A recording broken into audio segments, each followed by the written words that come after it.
Hello and welcome everyone to the Southside Experience, episode 7. My name is Stefan, and I'm joined by my co-host Kylie, general manager of Southside Games. Also joined by Devin, owner and proprietor of Southside Games. And last but definitely not least, we have Hector here, our team captain for Lorcana. How you guys doing today? Doing well, doing well. How you guys doing? Pretty excited. We got a couple more days until Reign of Jafar comes out, and I'm pretty excited about that. Yeah, doing good. Getting excited for set champs this weekend and Reign of Jafar next week. Gonna see some meta changes. Oof. We got a lot of allocation, guys. We got a lot of ripping to do. The Ripper, bro.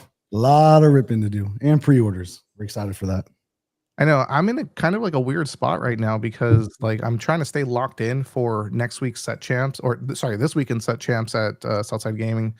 That's kind of like my last hurrah for set 7, right? After that, I need to get in the kitchen, figure out what I'm doing for set 8 for Reign of Jafar. So pretty excited about that. I think the South Side we'll definitely touch more on it as it's one of our segments in the later on in the episode. But the South Side Set Champs is really special to a lot of us here because it's the first one that we've ever had or that we will be having. So and we're gonna do it like the way we do any other tournament. So it's really exciting with the prizing. I think we've had the most signups thus far in the area of the stores that our players typically go to. So looking forward to having a lot of people come out and have a good time. We're excited. Yeah, to even add to what you said right there, I find isn't it crazy how we haven't had a set champ yet? Isn't it pretty wild? No, yeah, we were official for the last set Azurite, but we just didn't get the kits. So now we finally have the kit, and it is time to have the set champs.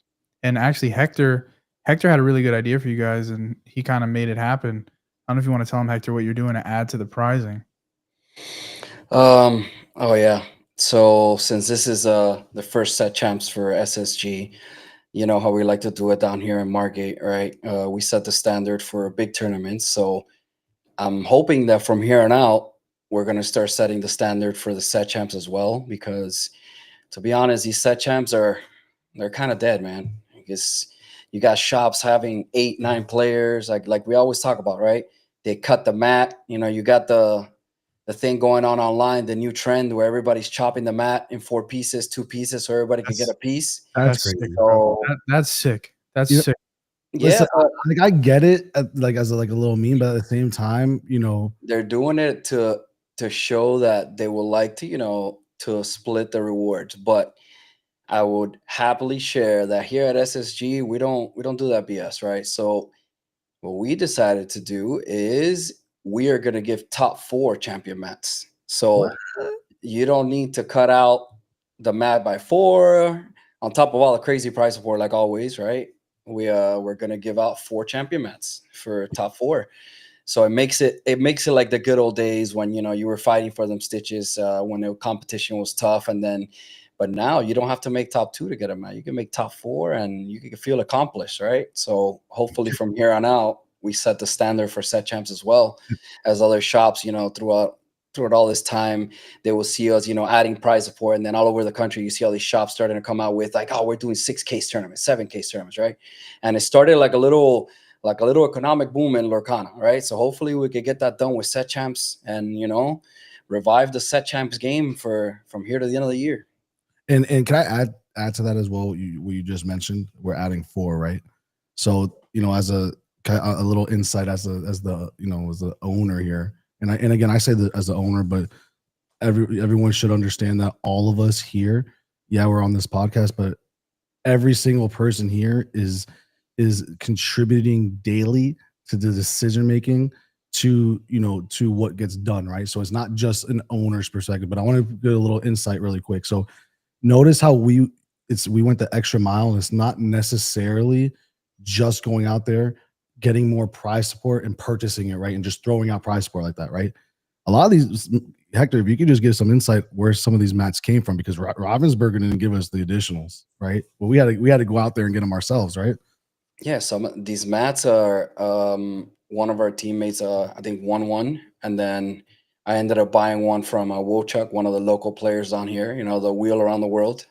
So, you know, we got it from some of these you know, local players, because we wanted to do something special, right? Like, it's the first one, and then, like Devin likes to say, like, what's the cost, right? Like, I spend $120 on the mat, you know, just to throw it out there for somebody that maybe doesn't have a chance to go win one, right? Or could actually plan to go to a nice one with, you know, good priceable for your time frame, and you know, it just makes it special, right? Because that's how we do it out here in SSG. Oh, hi to everybody in the chat. Yeah, 100%. And guys, if you need to practice before this weekend, Friday we're actually having another tournament. We're spicing up our locals this week because, you know, the Stitch movie comes out. So winner this Friday is going to get the Rockstar Stitch regular playmat. Oh, It's nice. actually more expensive than the Champion when we found that out last week. And Fandango gift card, so you guys can go see the movie. So it's going to be enough for 2 people to see the movie. Rockstar Stitch playmat, just a little fun thing. You know, one thing about us, like we'll always have Rockstar Stitch a little in our hearts. That was our first major tournament. On 626 Stitch Day last year, we had that tournament. So, you know, we kind of wanted to pay a little bit of tribute to it. You know, so hopefully see you guys out there. We have pre-orders for Reign of Jafar. You know, you guys can get your boxes midnight or the day of. We're gonna have singles on the day of, and you know, we're also gonna be a Collecticon. So, you know, if you guys need anything else, you know, or you're up at Collecticon, come stop by, say hi to us. And even tomorrow's our buy day. We actually had people come early, and we bought like a couple huge Lorcana collections today. So definitely stop by tomorrow, sell cards if you guys want, trade in, get store credit, get ready for Jafar, and you know, come out and practice and get ready for set champs, because top 4, guys. Top 4 cards and play mats and big prizing. Winner gets a case. So definitely. So real quick, Kylie, how much are we, just so everyone knows, how much are we selling the pre-orders for right now? Pre-orders are $120 a box. So you guys can get your pre-order $120 a box. You can get it on our website, pick up in store, or you can go to the store and buy it. We also have accessories on there, and I believe Steph, the board game's on there too, right? Correct. Yep. We Guys, listed the Palace Heist on there as the well. board Just game, cool. Would you tell me about the board game, Kylie? Yeah, guys, the board game this time around, not only does it actually have a box, right? Biggest upgrade of all time is it now we have a box to keep the stuff in. But the decks, the steel deck, I think it's yellow or amber steel, has 2 docks. The one that discard your whole hand, draw 2, and a enchanted Goofy from the new set. And the other What? deck, yeah, bro, you didn't even know. Hold on, Enchanted? No, it's not enchanted. I'm just playing. It's legendary. I was waiting for Devin's I got reaction. you guys. No, but there's a Bro. legendary Goofy in there, and then on the other side you get a legendary Pinocchio. So I love yeah, that, so by the 2 way. legendaries. I'm sorry, I don't mean to cut you off. Is that the one where it's the evasive one? Yeah, it's the legendary. It's They're the one giving where that as a they're just giving it one that's and great. everything. What's So the cost? What's the cost on this thing? MSRP $60, So- $59.99. So let me Still ask you a brings question. 4 legendaries, 2 docks, which is already, docks are pretty But it's 2 expensive. Right? legendaries and 2 docks. Can I ask you guys a question, right? As players now, like that's like as now that since we're seeing, you know, a company doing so, typically a lot of these cards. I can't say this because Elsa is one of the most played cards for purple right now, right? But if you see a card in like a starter deck, right, are these or any type of these, you know, pre-made, I guess, merchandise or SKUs, I should say. Typically, a lot of those cards aren't really played in all these other card games. I can't say that. We don't know. But do you think that tells you something where I guess the game developers or Ravensburger are saying that maybe there's an idea that some of these cards are either A, going to be playable, or B, they're not going to, so they mass produce it? Like, what do you guys think about that? I mean, we don't really, based on like all the previous sets, usually like these decks, there's usually 1 or 2 cards in there that could be playable, that breaks the meta. Like, for example, set 2, the starter deck brought Fox, right? That was and I think a rabbit also. Yeah, the other So- one had higher. Oh yeah, we can't say that. All right. Yeah, but then it also, I mean, it could affect the price point of the card. That's Sure. for sure. Like in the old sets back then, you couldn't find those starter decks, I think, that much. So you still had to buy the card. They were still like $10. So Yeah. like the I starter mean, deck. the That's effect so is still interesting. happening with the most recent, or not the recent, but the set that has the Rush Elsa, right? Shimmer I Cat. was saying that, yeah. Yeah, so And it like, was foil, and it's foil. Yo, is yeah. that beefcake in the chat, boy? Bro, Stefan, it's funny that you said that. When I was put on to Blurple, I was going around everywhere. I don't care what Target I was at, Walmart. I was just buying that starter deck just to get a foil Elsa because I just thought that card's it's just such a good card, right? Yeah, So I'm like, and oh, and I I mean, want it's holding value right now as well too. You think about it, just that card and the booster pack alone is worth the MSRP of Yeah. the deck right now. So it's almost like a no brainer. It's definitely, given that it does survive past rotation, it's definitely a starter to probably keep an eye on. Especially if you see it on sale somewhere, probably worth grabbing a couple. yeah. Let me It's add definitely- something to that.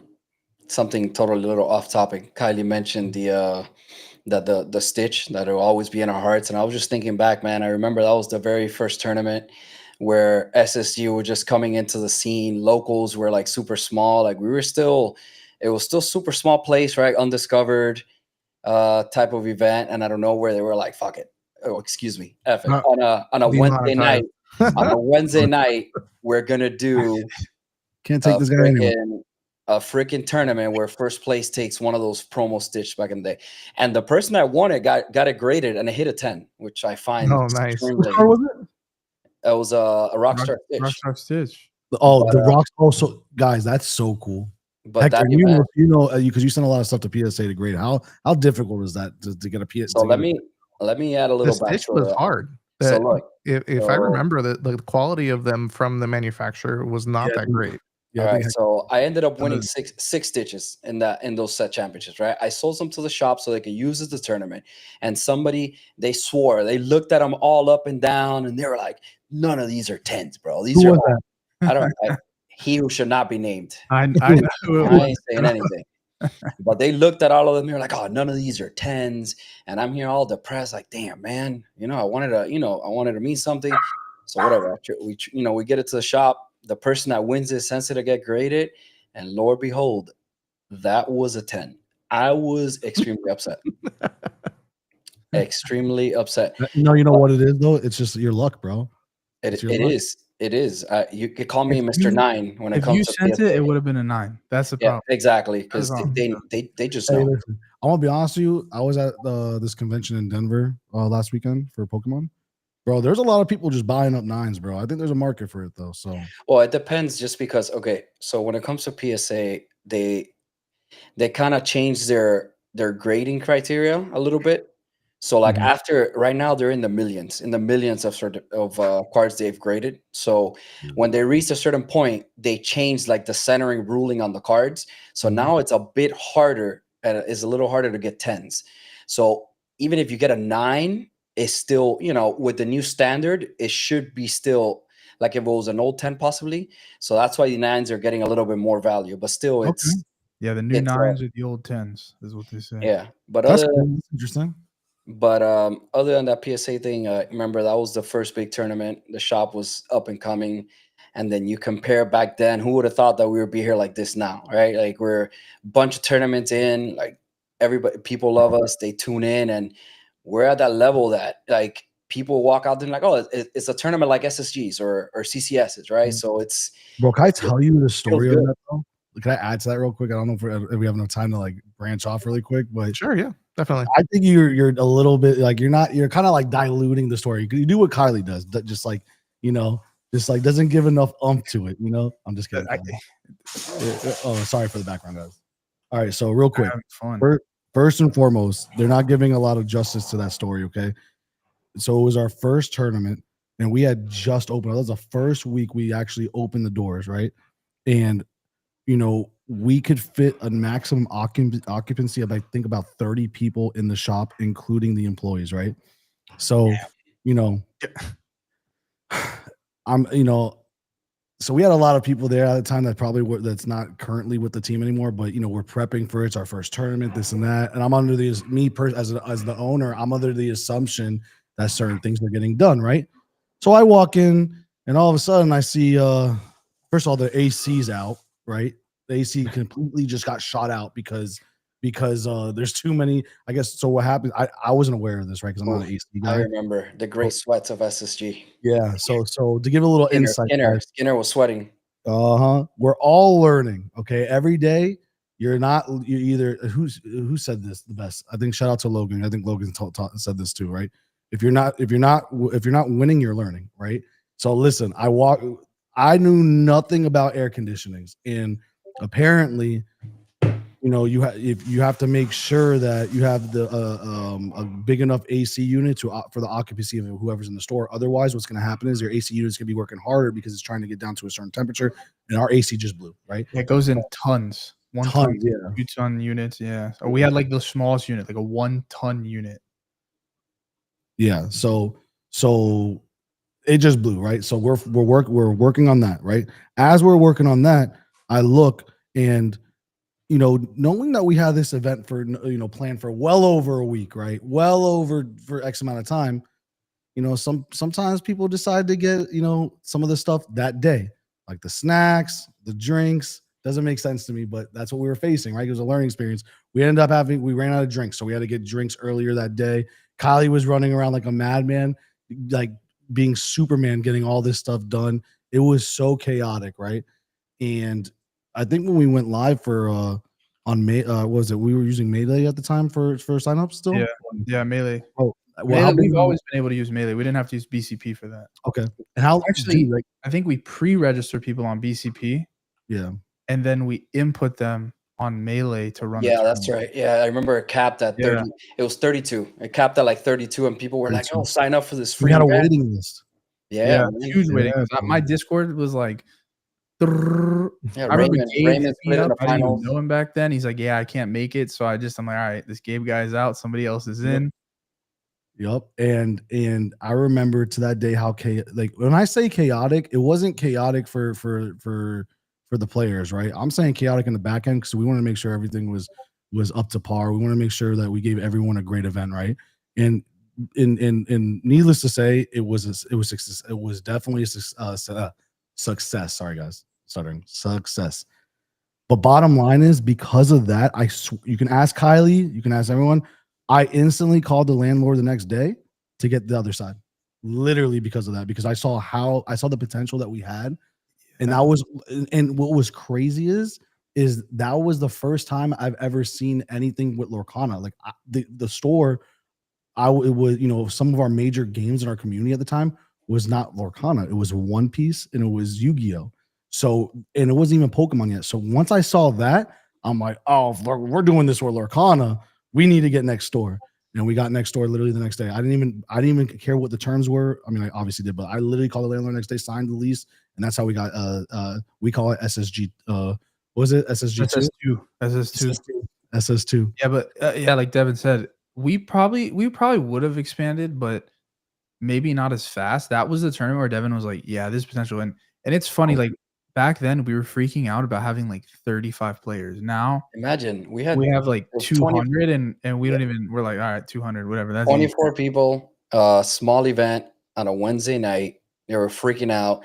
And now you got events on Saturdays, 100 plus, running multiple side events at once while doing raffles, while streaming everything, like the production, easy. like easy now. And guys, can I add to this something real quick? Not to cut you off, Hector. So one thing I want to tell you guys, as like if there's any advice I could give you guys as like some insight as an owner, right? I was told by every single person not to do that. Don't, like, I'm telling you, literally everyone was telling me I'm crazy for getting the next side based off of that. So the point I'm trying to say is if you have a gut feeling and you believe in yourself and you believe in your team, it's not necessarily just me. I believed the people that were telling me not to do it. I believed in them more than they can even see themselves, right? And I took that shot because of the team that I had.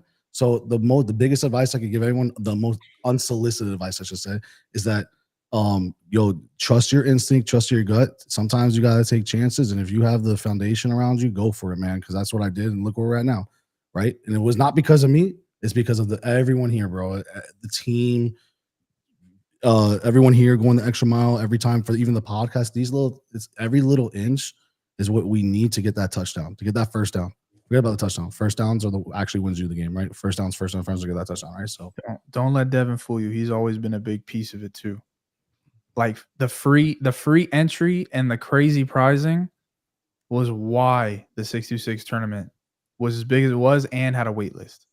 If it was just like winner gets a Rockstar Stitch and whatever packs to people, yeah, sure, maybe we would have filled the room, but definitely wouldn't have had I think we had like 40 people on the wait list. I mean, I think this event literally could have been like 100 something players. We just literally didn't have the room. And it's funny too, like we attempted a collab tournament with the tribe at one point. oh yeah. Just to see before the second side opened, like if we really could get that amount of players, and we did. I mean, we had like 30 players at our store, and we had like 40 sitting over at Tribe, and And we to love add to that, Tribe. I don't mean to cut you off, guys. Tribe is an affiliate. Well, is a storefront next 2 doors down from us. So walking like literally 10 feet away, and For it's now. just another store. Yeah, just another store that sells kava, right? I don't mean to cut you off, Kylie, but No, just so the viewers can understand. Yeah. I forgot some people aren't local, so they don't know. But yeah, they're a great place, right? We love them, but it's kind of dark in there, and it's not really the environment to play highly competitive. And it kind of created an interesting challenge where as you were doing better or doing worse, you were flipping. So you would wind up, you would be at Tribe at the lower tables and then climb to Southside to the higher tables, or you would fall from the higher tables and then you have to go to Tribe. And it was causing delays in rounds firing. And it's kind of crazy. Like in 1 year, it feels like a couple years, but it was really 1 year. All the stuff, all the expansions. I can't tell you how many times I've moved that store around. Actually, I moved the store around last week, so I can tell you that. I've ate like 5 Devin years. comes in and he's like, 8 "Yo, I months. think we should do this," and I'm like, "All right, we'll do it." And it's like, boom, like we have a buy station now. There's a TV behind there now. We're gonna get a computer back there, and it's always changing. It's always advancing. It's always what's gonna make it better for the workflow, and then also what's gonna make it better for the customers. And that's really what it's about. It's like it's the experience. It's like the same thing as a podcast, Southside Experience. It's like every time you go in there, whether you're buying a card, you're playing a local, or you're playing a big event, we want to make sure that the experience that everybody has is the best experience they've ever had in a card shop. And that's why it changes so much, right? Like if it's tight and it's hot, you need more space, you need a bigger AC unit, right? If there's a lot of people buying cards and it's backed up, okay, we need a bigger place to buy cards, right? And it's just getting it just streamlined so that people are just there and they're just having a good time. And can I add to that to give you some real life like how it relates to even now? So guys, if you take a look where Stefan's next to Stefan's right ear, right? You're gonna see that QR code that is for pre-ordering, right? The reason why we're doing this is because we've experienced it with the last set. How hard? I mean, you guys can attest to this. There was a point where it was very difficult to find the Arcasia's Island, right? Like, bro, we couldn't find it anywhere. We would have to pay well above market price. There was a point where we were paying for it just to have it for everyone, and we weren't making it off. We weren't making any money off of it, but just to have it and to source it for people, right? So now what we did is we were preemptive, and we have a lot of allocation to where we could allow pre-orders. So we learned that from last time because there's a lot of demand for so you guys can get it now early and guaranteed. You're gonna have it. If you buy it, you'll have it on hand the moment we can give it to you guys, right? So which is what day, Kylie? It should be the 30th or the 29th at midnight, right, Stefan? Yep. Yeah, you'll be able to pick up. Going to the 30th. Yep. You'll be able to pick up Ooh, that's next Thursday at midnight. Mm-hmm. Okay. Yeah. So, yeah, and again, we even if we don't have the buy box promos in on time, we'll write it down. You guys will get your buy box promos, but we should have plenty of product pre-orders still available. Don't sit on it. People are buying cases. because I think the way Lurkana is tracking now is a big initial release and then just scarcity. Yeah. You know, for booster boxes. Like it's like Devin said. I don't remember what tournament it was. It might have been the Merlin tournament that I had to just. I mean, it was hard to just get 5 cases of Arcasias, and Yeah, that even was on hard, TCG player, like there That was was for the nothing. charity event because the Charity event, Merlin was okay, a yeah. patch event. But yeah, I specifically remember us getting the product the day before Mhm. the And- event. Guys, Stefan had to hide the cases from me because I'll open it. I promise you. To ask him, he'll hide it from me. Oh yeah, no, yeah. I have my spots now. Even Devin will be like, "Dang, Kylie, that's a good spot." Like I Yeah. never would have looked there.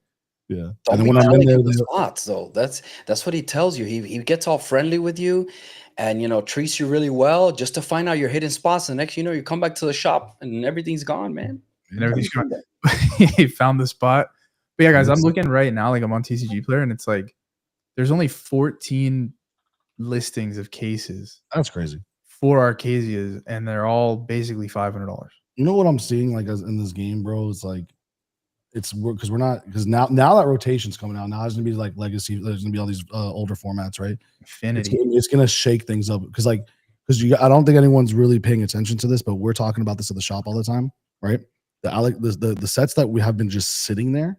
And before I would always tell Kylie, like, why aren't we pushing this? Why is it still collecting dust? We need this to turn product. So we need to get this. We need to realize this product, buy more product. The faster we do that, the more we can compound. I don't care if we sell it a lot, whatever the case may be, right?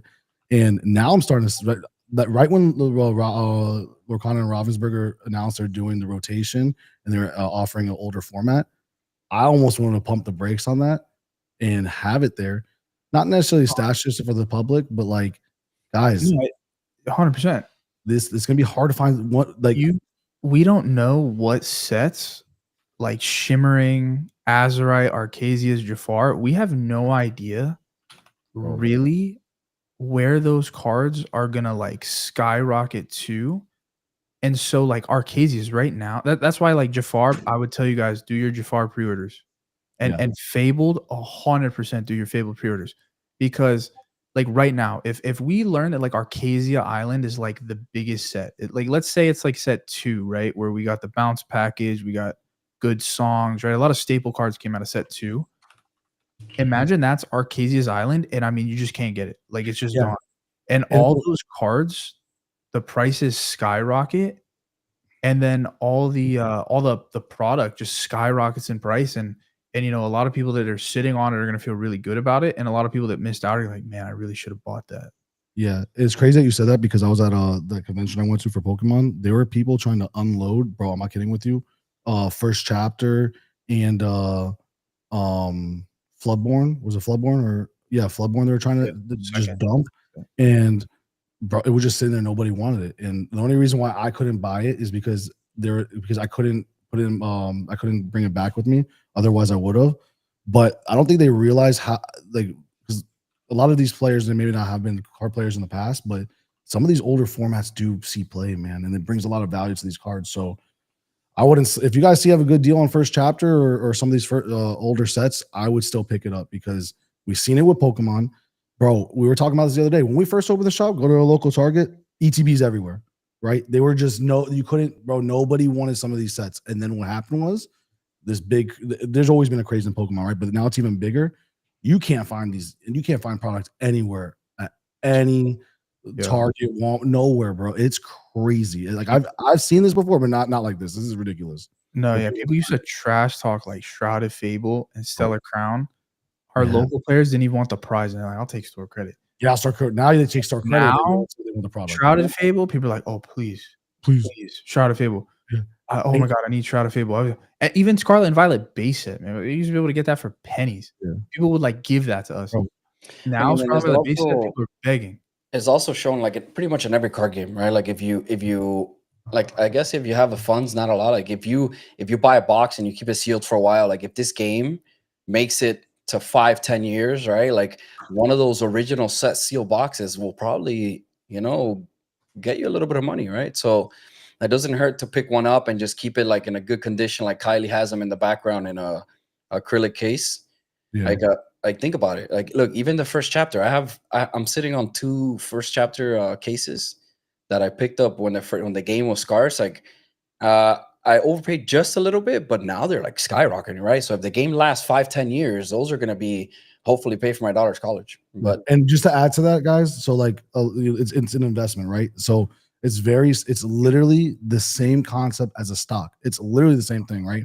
Because I don't know if a lot of people are familiar with stock market, how the stock market really works, but you know, you could probably do it to this day as well. But when you buy a stock, you can put a request to get something tangible, right, from that company, and it'll show you that you own a share of that particular company, right? So you could get something tangible. These cards are just a tangible. It's the same thing as a stock, right? It's tangible. There's a buyer and a seller out there, right? So the only difference is like a commodity. Like these things are hot. I'm telling you. So not everyone could go out there and have the luxury of just buying something for a hobby. But if you take a look at it where it's not a hobby and it is something's for like an investment in the future, if you look at it like that, I'm not a financial advisor, so don't take it as like advice, but it's something to where if you could look at it as an investment and store it the way Kylie does, back there. Stocks. I would show you guys my stuff, but it's a mess. But I've been stacking up for a while. But hey, man, it's a good thing to do. Look, little tip, not a financial advisor like Devin said, but Pokemon has outperformed the stock market in the last 20 years. So tells you something, right? And it probably always will, to be honest with you. If I took the advice of the people that gave me the advice in my early 20s, shout out to my unks, man, I would definitely be sitting here, but I would probably be in like different country right now, bro. In the beach, the sun. I'm talking about like listen to the people that experience it, because they actually experience it themselves. You feel me? So like, take the advice of the old heads like Hector. Yo, I've made some crazy mistakes with product. Actually, I was telling Devin about it. Remember the other day I was talking about the Mario stuff? You're banned from saying it, bro. Bro. Biggest tip, never open product. Just keep it sealed. Always. For any game across the board, always keep it sealed, guys. Do not crack it for the high, the chase. There's going to be that one time that you're going to get lucky and hit that good card, but more often the other 600 times you're not. Hector, remember when I opened up Evolving Skies a few months ago? Yes, it was horrible. Well, I bought that. I bought that case with what, for $5K, right? It is $12,000 right now. I want to throw up. Maybe more. I want to throw up. Like 12 grand. Yeah. For what? Why'd I do that? Why? Like I told you not to. I know you, bro. I have a problem. Guys, we do have problems. Yes, Hector, you kind of have it a little bit too, bro. Like that day you brought the Evolving Skies to the shop. What did you think was going to happen to it? I'm over that phase. Like that day you brought that ETB, bro. What do you think was gonna happen, bro? But you can't compare me to Devin. Like you got Devin over there. Hey, listen. Let me tell you the difference between you and I. Ready? The difference is that I publicize it, and you're just a closet ripper, bro. You're a closet ripper. I tell you, but I stop. That's it. I can't. You know who you are? You're the guy. You're the guy where I'm on a diet, right? And you're the guy that says, "Bro, put that Reese's down. Bro, put that Reese's down." And I eat my Reese's. And then at home, you go eat the Reese's. I see it, bro. I see. No, I'm saying Hector shows up one day with like an Evolving Skies ETB, right? Yeah. He's got it in the case. He's like, "Yeah, bro." I love that day, bro. That was. Yeah. And like Devin's like, bro, let's rip it. It's horrible. Just like, yeah, why not? Yo, he does. Devin pushed me to do it. It was Devin's fault, bro. But the ultimate question is Devin's fault, bro. Why did you bring it? Why was it there? Because I picked it up. I had just picked it up at a card show for like an okay price, and I'm brought it in the store. You could have left it in the car, bro. Yeah, that was the worst. That was like you wanted to. That you wanted a reason. Hold on. No, it was a lie. You're telling the story wrong. That day, Devin was in a funk. He was feeling bad. Like I don't remember what it was, but I'm like, you know what? We're gonna make your day better. We're gonna crack these Evolving Skies and cry together. Yeah, he does that. He makes you feel bad, so you give him stuff to open. Yeah, he's like, Kylie, bro. Kylie, what I tell you yesterday? There's the salesman, bro. He's like, bro. Yeah, he sells it well. Devin's like, bro. It's been rough, bro. You got anything for me to rip, bro? Like. He makes me feel bad. It makes me feel bad, bro. And I'm like, yeah, I got the bro. The next thing, Devin's got like 6 prismatic ETBs, and he's happy as shit in the corner, bro. And I'm like, all right, at least I made it. Listen again, unsolicited advice one more time. Life Don't is a rip packs. sale. Okay, life is a sale. All right, you have the ability to sell. You just got to understand who your audience is. You feel me? Like I know how to get Hector. I know how to get Kylie, and I know how to get Stefan. Yeah, You know? you guys are horrible. Like Yeah. Ronald, you don't count. Ronald is the one guy that Yo, he'll shout out to Ronald, my he'll boy. open up a pack of gum and he'll get a near mint like 101. Like, Crazy. Oh, yeah. Yeah. every No, time- no. Yeah, And who Ronald's did that? pack luck is insane, bro. Kylie's doppelganger, Cody, bro. This What? guy. How is that Bro. my? That's crazy, bro. You guys are both handsome. Listen, this guy. You know who Cody is, right, Hector? Bro, you remember? You know who Cody is for Pokemon. I got Cody, yeah. I got the brain span of a fish. Unless I Cody, know I you by think- name, I see you. I don't. You I know don't. Cody. That's my boy. Oh, I bro. remember. I remember. Bro, this guy. I'm sitting here. I'm opening when Prismatic first came out. I'm cracking, bro. Well over 5 to 100 to 1,000 packs. Nothing. I don't get any. This guy opens up a little tin, the little tins with 2 packs against the Umbreon, bro. Against the Umbreon. You know, it's Bro, crazy. He bro, opened 2 bro, Umbreons I too. That know. was the second one, bro. We don't need First that one was 1 negativity. pack at Guildhall's Bro. Pokemon event. Bro, You can that ban was- him from the shop. We don't need that negativity around.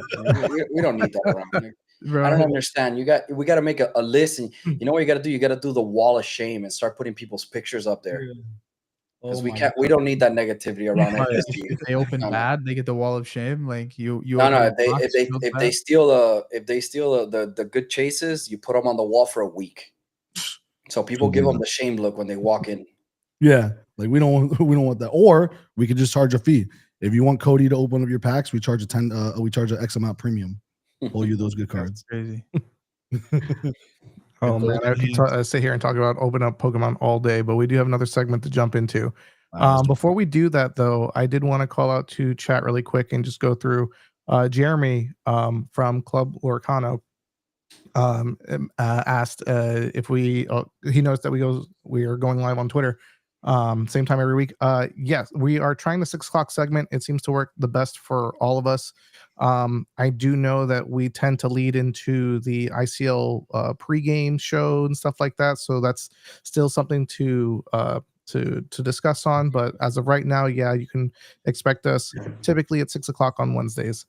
And then let's see, Rose Cause Comic Art. Will y'all be back at CCS in June? That is a great question. I think we are working on the logistics for that before we have a final answer. I do know that that's Father's Day weekend, so that might be a little challenging for some of us with kids. But CCS is right around the corner and a decent amount of time after the Reign of Jafar event that we're hosting. So hopefully we'll have some of the insight that we need to feel confident to go into that tournament and see if Hector does go, if he can get another dub for us. Yeah. Evil Ways, we need an SSG in Cali. I agree because the West Coast is pretty neat, and I would love a reason to go over to the West Coast to visit a second store. West Side Gaming, boys. South Side and West Side, bro. West Side Gaming. That sounds great, West actually. Side Gaming, bro. Not to be confused with West Side Story. West SG, bro. West SG. SG. West SG, bro. Awesome. Cool. Looks like we lost Devin for a little bit. So I think what we'll do is we'll segue into our second topic for tonight, which is actually going to be our range of our tournament prep. So I actually like this topic because we're going to be getting a couple different perspectives from operations, from team captain, and from an owner. If and when he does come back. So, but yeah. So as far as preparation goes, I'll start. I love the preparation for the event, especially in this scenario that I'm. It's looking pretty confident that I'll actually be playing in the event as well. So last chance for me to try to get an invite for the SSG Invitational. So the thing that's going to be kind of challenging again is like because my head is still set up in set 7 to wrap up this weekend's set champs. I've been taking a peek at a couple of different lists that have been showing up on Twitter. I like a couple of the ideas going on right now, and I'm the first to admit I'm not the strongest deck builder. I'm a much stronger pilot, but I love talking theory and whatnot. So I definitely I've seen couple Emerald Steel lists that look pretty interesting. Turn of Dogs looks like it's going to be another popular pick. I mean, but again, I think we got all of our releases as of last week. So I'm pretty sure there's a lot of people who are still cooking. Probably a lot of people holding back a lot too to try to make a huge impact day one, especially those who are coming to our event. Kylie, what are your thoughts as far as your positioning? I think you said that you are playing, right? Or not? I'm not 100% sure. I have a family thing later that night, Got it. so I may take your role and just sit behind there with the headphones on and do what you do, or pretend to do what you do for a little bit. Let Right. everybody have a good time. You have big shoes to fill, buddy. Big shoes to fill. I do want to play. I always want to play. But when you're talking about prep and stuff for it, I think the one thing that I kind of always lean in on these release tournaments is I kind of like, if it ain't broke, don't fix it mindset. I think that you'll see me go in with like green steel and I may add a card or two or one. Like last time it was just Pete was the only thing I added to the deck. And I think like if you've been playing a deck for a while, you're comfortable with the way the deck works, unless there's just a crazy powerful card like Shark or Pete that comes out. I almost think like at these release tournaments, you're almost better off just like playing that consistent deck that is good. And maybe adding like one piece or two, like Blurple, adding the I forget, the Into the Unknown, I think is the new Let It Go. Yeah. Mhm. Just add that card, right? And or maybe like one or two cards max versus going like a whole 50% of your deck switch up. I just feel like if you're strong on the deck and you just know the deck, certain new card. Oh yeah, the Stitch Song. Stitch Song is OP. Hector's been getting me on that song all day today. But I think just knowing the deck and not adding a bunch of new cards and is just honestly like a safer play and kind of can put you in a better position, just in my opinion, just with my experience, right? Some people have had the opposite experience, right? Some people have played crazy new cards and whatever. Yeah, Mike, that's what I was thinking. Blurple, you just play Monstro Into the Unknown, and it's the same deck. You're just chilling. You just have a big beat stick that's Scar that's gonna wipe the whole board, and now you have essentially 8 Let It Goes. Well, it's funny that you said that, Kylie, because like, coming for somebody that's not a deck builder necessarily, right? But one thing I know, like I do is I try to like correlate or try to take it from one game and like how to relate it to this. In a game that's really, really like this, that brought a good aspect to this game for me at least, is Yu-Gi-Oh, right? So Yu-Gi-Oh, you have these different archetypes. However, they call it engines, right? So when if you notice the top decks that always win, they have their engine, right? And then they have cards that are staples that they call it and I'm not really playing the newer Yu-Gi-Oh, but it's almost like there's board breakers and there's interrupters, right? But if you notice, every deck has these interrupters, right? Because you have to play them to like stop the other opposing engine.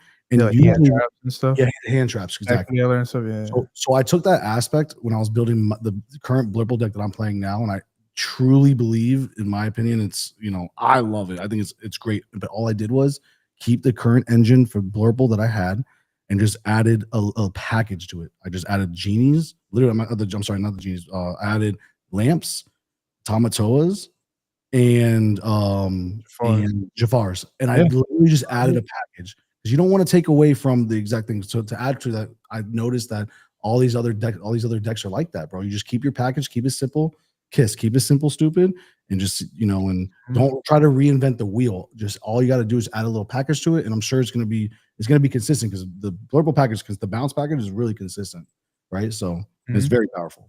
Yeah, that's what I'm saying. Like the more you like change cards in your deck and get away from the original identity that the deck had.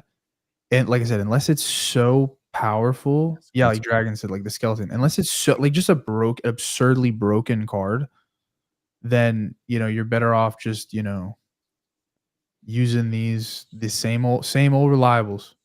Diablo, there's nothing wrong with Diablo. I'm gonna keep using my boy. Prince Shout John. out to Mikey. He says sounds familiar. Yeah, he's been playing Blurple for a long time. If you know him online as Hayes, he's only been playing Blurple for a long time, so he has the practice with it. So Yeah, he beat down Zan with the lamp Genie Jafar action over there. Yeah. But see, like that's great though, because like, you know, at least in that instance, it like you already have the experience of playing those two colors, right? So you took the tools that were available, and you know, Mikey is very well known for being very creative, very you know, like aims typically for like the rogue style decks, but maintains the identity of the colors. And I think that's if there's anything that's like probably the safest spot to be in, because there's a comfort of what you're playing versus I think someone mentioned it like a sub engine. I think that's a great terminology here. You know, for that the experiment, you want to see, does this synergize with the main engine, right? What happens if someone has like a hard counter to my main engine? Does my sub engine help get me out of, you know, give me outs in that scenario? And you know, I think that's a perfect example again of someone who's going to definitely do well in our Reign of Jafar event, or you know, any event that we can, but or early on into the meta. But it's going to be those that have a really strong sense of piloting a strong deck, as well as being able to build decks. And that's actually been one of my goals this year, is to try to build a little bit more, because I feel like that's like the missing piece, right? Like usually, you know, what happens to the majority of people in set champs, right? Like, you know, time is obviously a thing. So what they're going to do is they're going to look at what performed well the weekend prior, right? Pick a list. I have these 60 cards. Let me just play this. Not truly understand what the pilots or the deck builders' intentions were with the deck. Play, not make top cut, and then kind of give the Pikachu face as the, oh, well, you know, this got first place last week. Why didn't I get first place this week?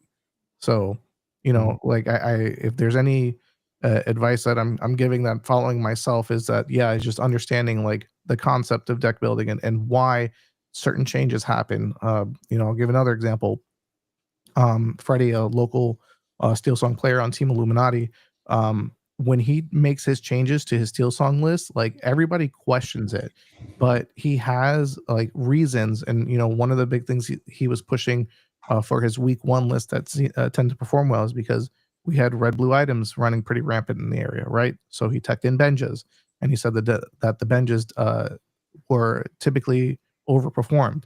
And then in my head, I'm like, well, why don't you just play I find and flatten them, because that takes care of all items. And he goes, it's not so much the impact of knocking out all the items, it's knocking out the right item at the right time. So he was using Maurice's workshop, for example, right?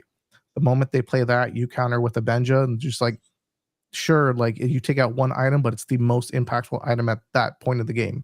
And, you know, you're looking at, you know, including another character that has decent stats on curve compared to a song which might just be dead in any other matchup, right? Benji can sing too. Yeah, Benji could sing. So there's a lot of upsides to making those decisions. And again, in my head, I'm looking for more of like the bit like the sweepers, right? Like to me, like this is be prep for items. This is a no brainer, and it's much more than just considering big sweepers like that.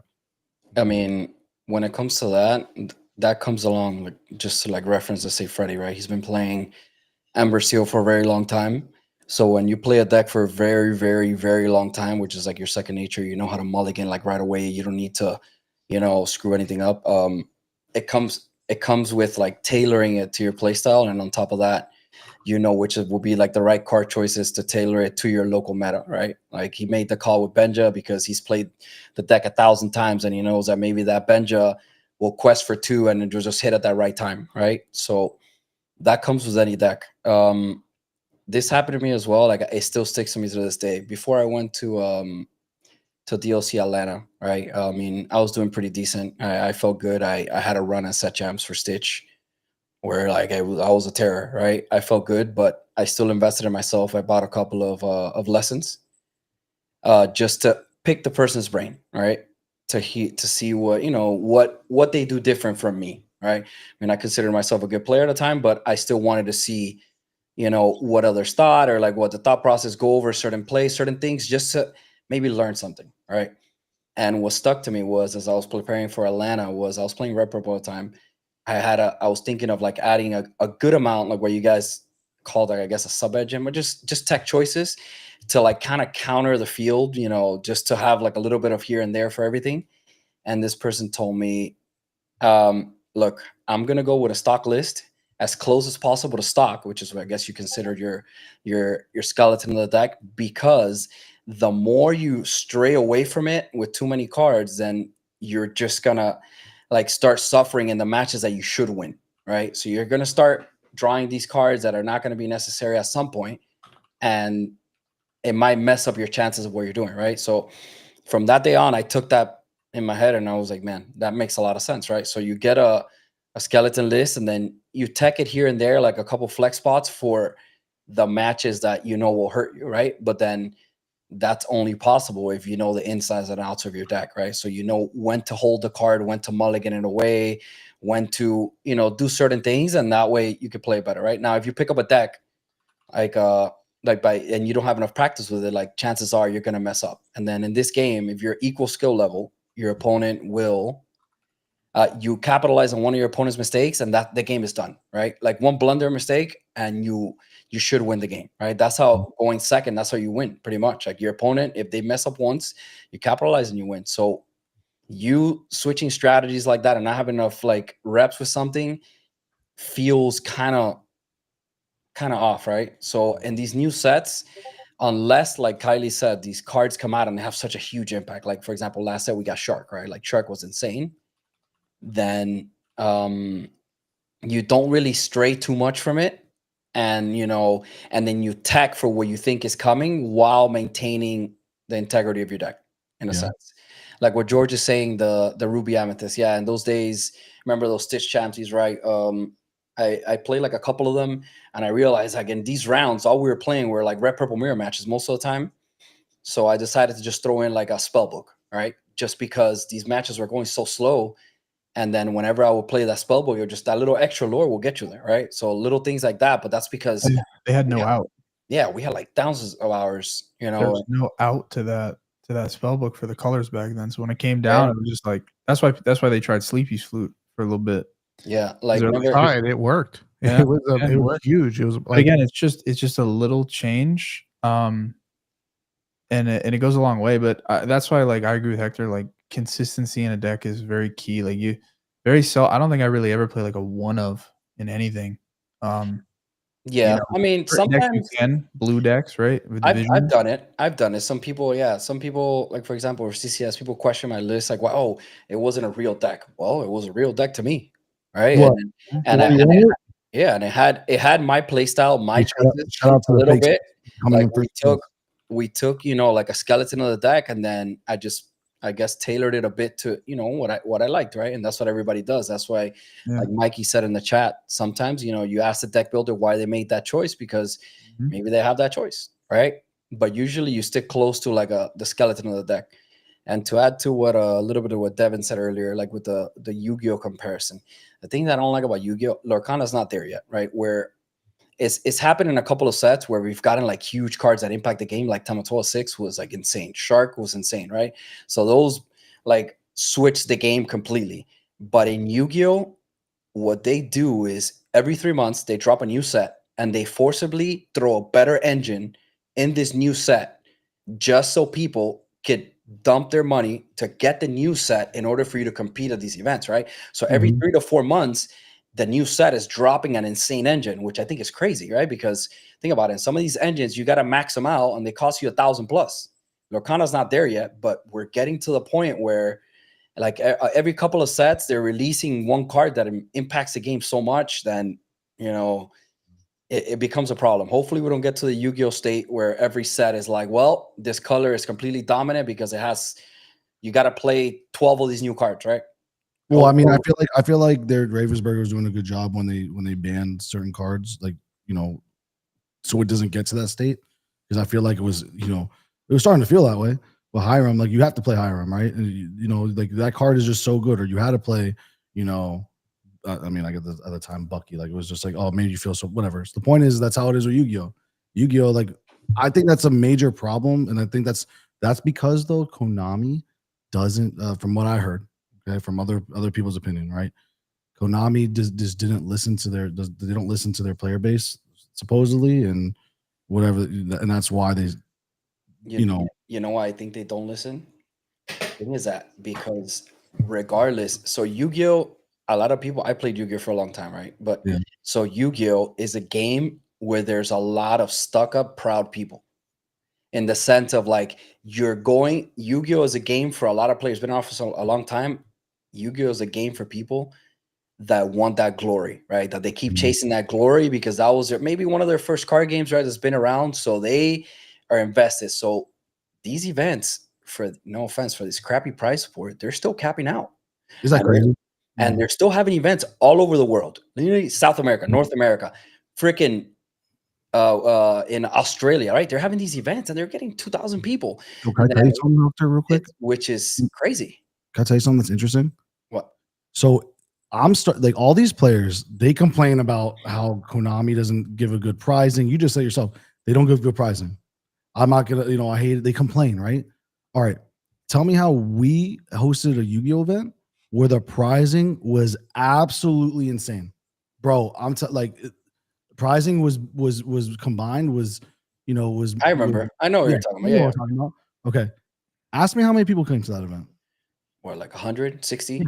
Yeah, bro. Where I've seen other events, far less prize support, right? And it was they doubled our entries, right? Right. Now, I think people still complain.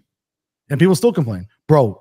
You know how we have bounties, dog. Tell me how we had bounties for this Yu-Gi-Oh event, and when they came up to claim their bounty, we gave them a box of the current set, and they were upset. Players were upset. Bro. It was a free bounty, bro, and the entry was $20, bro. I think it was A box of Supreme Jargon. bro. I was like, I don't want this. I'm Like I told you, it's some of these events. It's for the glory where people are competing. It's for the love of. It has to be it's for the love of the game and because you want to get that glory. It's for the win, right? that's Because what it is, for the win. you got to pay. You're talking about, let's pick a random event in the Midwest, right? Anywhere. You end up, yeah, exactly, never gonna stop. You have it right, the prestige, right? Like people just it's for the clout, right? Like you're going out there because you want to win an event. So for people trying to win an event or placing tops, like to be among your peers and say you did it, that justifies the money you spent. So if you think about it, you get the flight, you get the hotel. Now they usually drop a set the day before one of these big events, so you got to get the cards, right? So you got 1,000 plus there too. Then on top of that, you got a 2,000 man event where day one they'll do 9 rounds, day 2 they'll do another 2 to 3 rounds, and then on top of that they cut the top 64, and then you got to go to top 64 to go all the way to first place, and you make it a top 8, which I think is insane of playing after 2 days. And you win a damn playmat and a Nintendo DS that's not even the current one. It's one from like 1967, right? So you're just like, what? Bro. And the mat costs them like $5-10. And then you got people, no offense, I mean, it's still a great, I guess it must be a great game. You got people overseas winning air fryers, vacuum cleaners. Like, what? Bro, give me an air fryer and I'm getting banned at this event. Like, I am getting banned. Is that actually real? I thought that was just memes. Nah, bro. But here's the deal. You ready? Memes, bro. But Hector, here's the deal. I think it's the players. They need to stop complaining and just be real with themselves, because I feel like everyone's just following each other. Oh, I'm gonna complain about the price sport. Y'all still go to the event. Makes no sense to me. So I think what really comes down to, like you said, how about instead of saying, "Oh, I'm not gonna go to this," I'm complaining about Konami not giving us events. Why don't we just say, be honest with ourselves? The reason why I want to win this event, because of the way Hector just explained it, because I had the ability to get top 8 at this X amount of player event, and to me that's invaluable, right? Like you can't put a dollar amount on that. You do it. Definitely you go not. Exactly. as my boy Kamal does, right? You know what I'm saying? You go do that. To me, like now it's not just bragging rights, it's being a founder, right? So like it's like you're being a pillar in that game. It's not just about the money and the pricing. I think that everyone needs to identify that and just stop complaining about the pricing at that point. Then otherwise, don't go. Like just protest it. I don't know. I'm not saying protest, but you know what I'm saying. Like, just don't do it. So, I just as an owner, I says bring the pitchforks to the next. yeah, no, it's the just next like, bro, local. like, Bro, I tell hear me all the how time you from everyone. really feel, bro. Bro, not even that. I told everyone, bro. Like, bottom line is, as an owner, as a business owner, and like we could have done more marketing, sure, far okay. But the fact is that we provided this big prize support, and we didn't have as much as much players as another event does. Now I'm starting to see it's not necessarily about the prizing, but it's more or less of like, oh, I want to win this event. Like for example, like I want to win a deal. I want to win a DLC, right? Or I want to win a SSG event versus, oh, I want to go to a place and win this prizing. I think that's what Yu-Gi-Oh or some of these players like. Yeah, they're like kings of clout. They're just chasing. Yeah, because more impressive to win. You know, if we had bigger like Yu-Gi-Oh tournaments like scaled up, and it became very prestigious to be in an SSG Yu-Gi-Oh tournament, it would be packed out. It wouldn't matter. We could do the same thing. We could give out a vacuum. Yeah. We could put cherry blossoms on a vacuum and be like, yo, you give me a vacuum and I'm getting banned from the event. Like, I am flipping tables if you give me a vacuum. Why do you want the SSG Dyson, bro? Maybe an air fryer, cool, because you know my wife likes that Dysons. But no, and I know we're over the topic. I'm just gonna add something real quick for Yu-Gi-Oh. What Dragon's Den mentioned is extremely spot on. Like, the community feels like it's in a bad place because they care about how much money you can make in Pokemon, right? Like, I've heard horror stories where people show up to SSG and they get like a good amount of credit, or they don't have. Oh, you're not going to give me Prismatic as prize support? Why can you give me that? Like, because they feel entitled. Like, how about this? How about this? You know what the problem is, Hector? Is that it's with their mindset, right? Sure, maybe we're not giving you Prismatic, but we're giving you the face value of Prismatic. Why don't you do one of two things? Why don't you use that store credit, buy something with that value, then get that card, whatever the value is, and go and trade it to someone else for cash value, whatever, and then go buy the Prismatic on TCG Player or somewhere else. It's literally the same thing, right? I just find that, and again, I understand. I'm the biggest advocate saying have all this available for everybody, but bro, you can't keep it on the shelves. I promise you, like, if we bought 100, even if we bought 2,000 Prismatic ETBs, they'll be gone within a few days. It's just how the demand is, bro. People, that's just how the market is. Yeah, they're hot. People love it. They're obsessed with Pokemon. It's crazy. Yeah, man. It's because, but look, it's the same thing. It's human nature, right? Like, when you get spoiled for a very long time in something, the moment you start getting spoiled and it starts slowing down a little bit, people are always going to complain, like, hey, why can't I have that? What can I have? But they don't know how good they'd have it in that certain time frame. Because think about it. I'm going to compare to SSG before Lorcana took off, right? We were going to some shops where we would spend all night playing there for $20, right? Like, you feeling good about yourself. You go through a round full of these locals. The locals in South Florida are pretty strong, right? Yeah. So you pull up to one of these, you're feeling good. Like, you do well at the event and you leave with $20 for the whole day of your time. And you're just like, what? So then now comes SSG, the big bully, right? Has the good price support, is giving people the good price support for your time. And then people are still complaining, like, oh, why wasn't it double the price support? Like, what?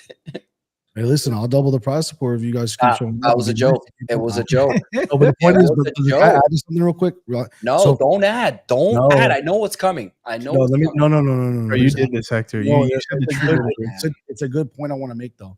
So, like, to add to what you're saying about the pricing, right? So, pre-COVID, I said this story all the time. Pre-COVID, I was going to PPG a lot to play a GOAT format, right? And for Yu-Gi-Oh. And the reason why I kept, and it was an hour drive for me, bro. And guess what? Prize support, bro. I would come in first and I would get $20, and it would be like a field of like 12 to 15, 16 people, right? And I would play. I didn't care about how many hours I played there. I didn't care about how much money I made. But what happened was I stopped. The reason why I stopped going is because I showed up one day. Every week it was from 10 players. The next week, 8 players. The next week, 6 players, and then we wouldn't fire. It was PPG, right? Yeah, and the reason why was because of this prize support. It wasn't necessarily I didn't want to go there because of the money, but the community died off because unfortunately that community demanded, like, it wasn't worth their time to do it. Whereas, like, I feel like Lorcana, and it can't just be Lorcana community, it's our community as well. Like our Lorcana community is so strong, bro. Like I've never met a group of individuals the way I've met like our SSG community and our Lorcana community as well. Like they're just so kind, bro. Like so, like of course you're gonna have some outcasts here and there that like are a little different, but like are anomalies. But for the most part, bro, like we're just so like strong. It makes you feel good about the game, man. Like so, if you guys can build some of you that aren't local to us, if you could build a community, it starts there, bro. Forget about everything else. Get a community that can't penetrate you if it's for the love of the game, and then everything else will follow if you're passionate about Lorcana. Because like I feel like nothing could tear our community apart, bro. Look Honestly. at Yu-Gi-Oh! Well The said. community has been strong for so long, and they're playing for air fryers.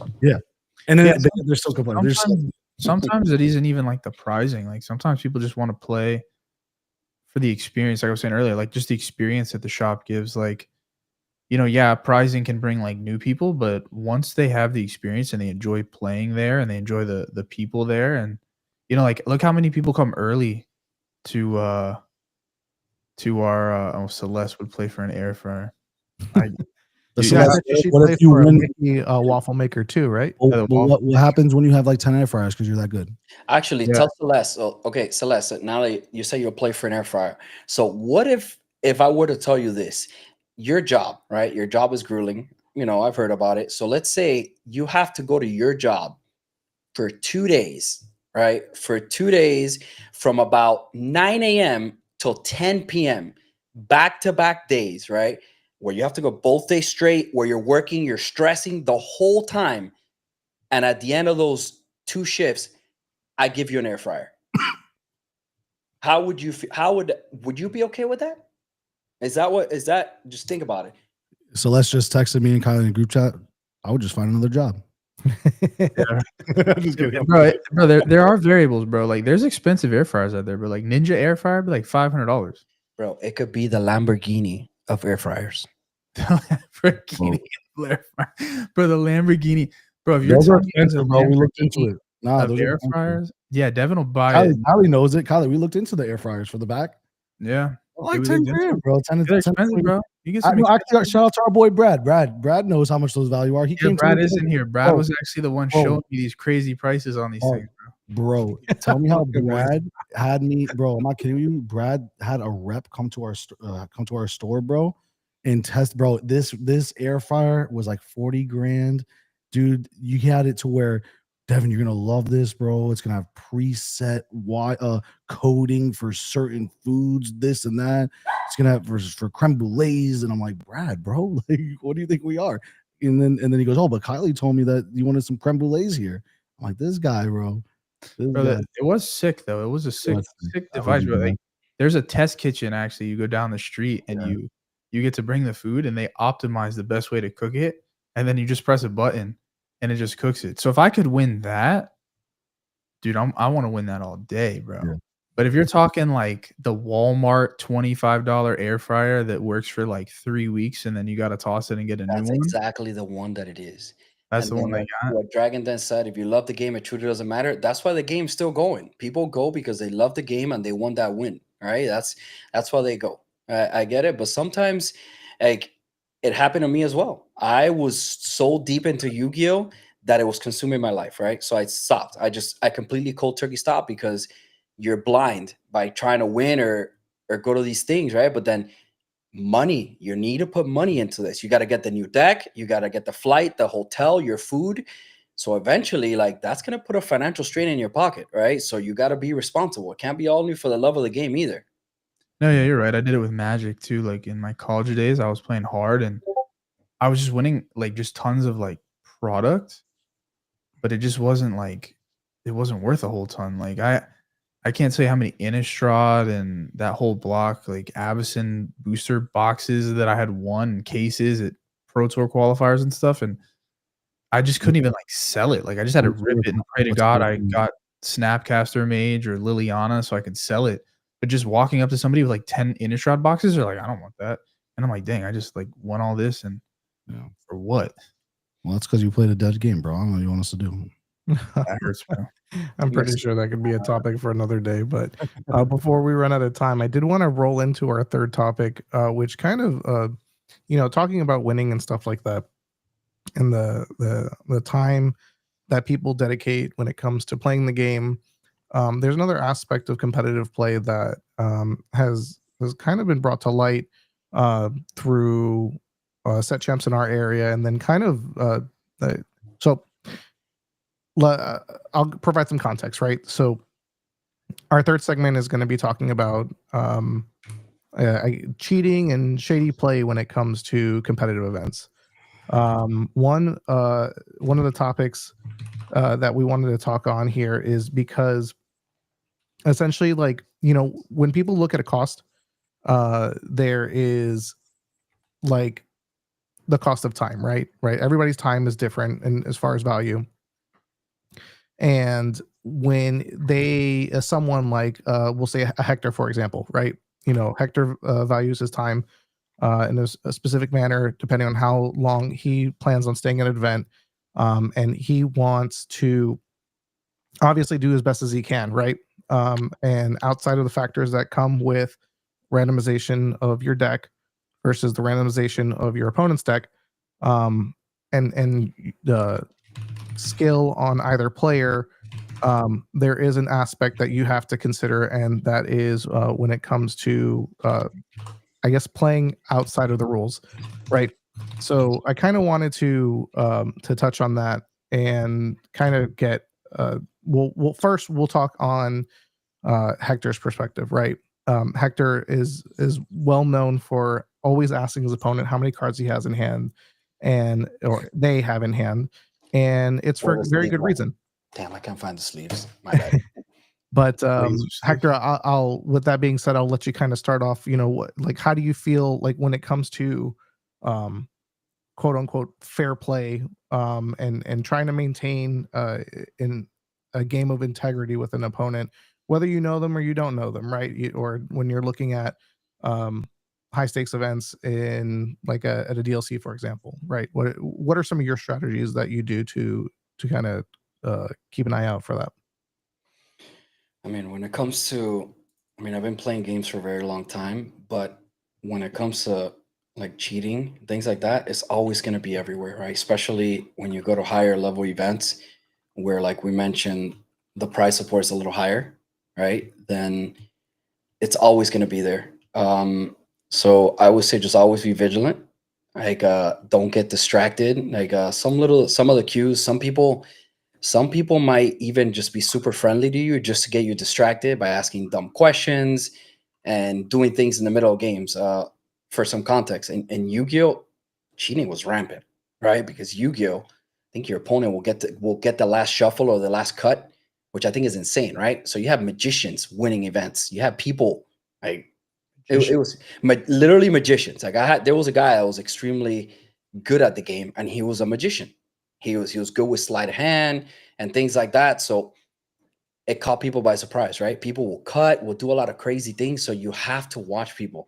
I lost some high level placings due to some cheating. I got a good example. Someone in the middle of the game, we were close to like top decking, right? We had like a 1 or 2 cards in the game. The game was very hand tight. I drew a card that could have changed the game. I played the card, and then what happened was, what exactly happened? I went to reach for his graveyard, right? When he did something, no, he went to, I was playing a card, and he went to reach for my graveyard to distract me in a way.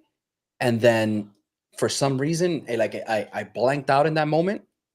And he did like a search effect from the top of his deck. And then I think instead of putting it at the bottom, he went to in the middle of the effect, he went to reach for my graveyard to verify something. And one of the cards that he searched, he took a card, right? And then the other card, he left it on top instead of putting it at the bottom. And then he just started doing like in the middle of in-game, like interactions, like trying to talk to me or checking my graveyard. And he didn't shuffle the deck, or I forgot to cut the deck, one of those two. And next turn, off the top of the deck came the one card in 40 that could just wreck my life, right? And I ended up losing possibly a world's invite, So things like that. What that showed me was I started thinking about it, and it was just like, man, from those days, I became very vigilant, right? So some people get annoyed. Like people make fun of me. Oh yeah, card. Why do you keep asking so many cards in hand, man? Because I have the right to. I could ask you 55 times if I feel like it, right? Because Lorcana hasn't gotten completely there yet, but in the game, sometimes so many things happen in a turn where people could double link, you could double draw cards, like you wheel for a new set of cards, right? So the game state is constantly changing. So you have to be very vigilant of what's going on. And sometimes, no offense, some people, sometimes you don't even, me myself, sometimes I even get lost. We don't even have the capacity to keep up with so many things that happen in one turn, right? So sometimes people take advantage of that, right? So at these, I know I rant a lot, but you just got to be very vigilant. When somebody does something that's extremely weird in the middle of the game, that should be like a dead giveaway, right? Good example. I've had experiences where well-known players, right? I play someone, and in the middle of the turn, I play a card that it's fairly well known, and the player's like, "Oh wait, but what does that card do?" Right? And in the middle of it, while I'm trying to do an effect, I'll pick it up to try to read it and say, "Oh, I didn't know it did this." Right? Just to, it sounds like they didn't know what the card did, or it wasn't well known when it's a very well-known card, right? Like if you pick up my Flaversham and you don't know it draws 2 cards in the middle of me trying to do something, that's kind of weird, right? Like it just That's like a distraction technique. exactly. So if you think about it, that maybe they were trying to distract me, who knows, to not do something, right? So Yeah, so little you things might like- forget to draw 2 cards, or you might miss sequence. That's what it is. exactly. So things like that, and then you could, and if people don't know, you could take that for, it's cheating. Good example, that guy that that did the ruling with the goat, right? The goat, and you missed timing, and then it caught somebody, right? Like it just happened.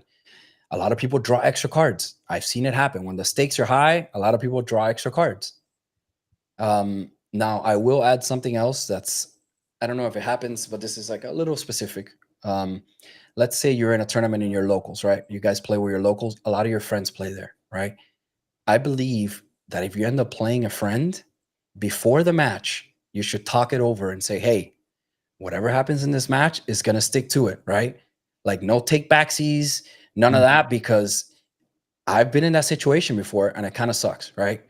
That we're playing and like a teammate or a friend, and then because we're friends, right? You're playing at a high level and then they mess up and they want to take it back. But then if they take it back, it totally changes your play or could affect the game extremely, right? So then you're at a dilemma. You're like, this person is my friend, or like I'm in the tournament, right? Like I'm trying to compete here, right?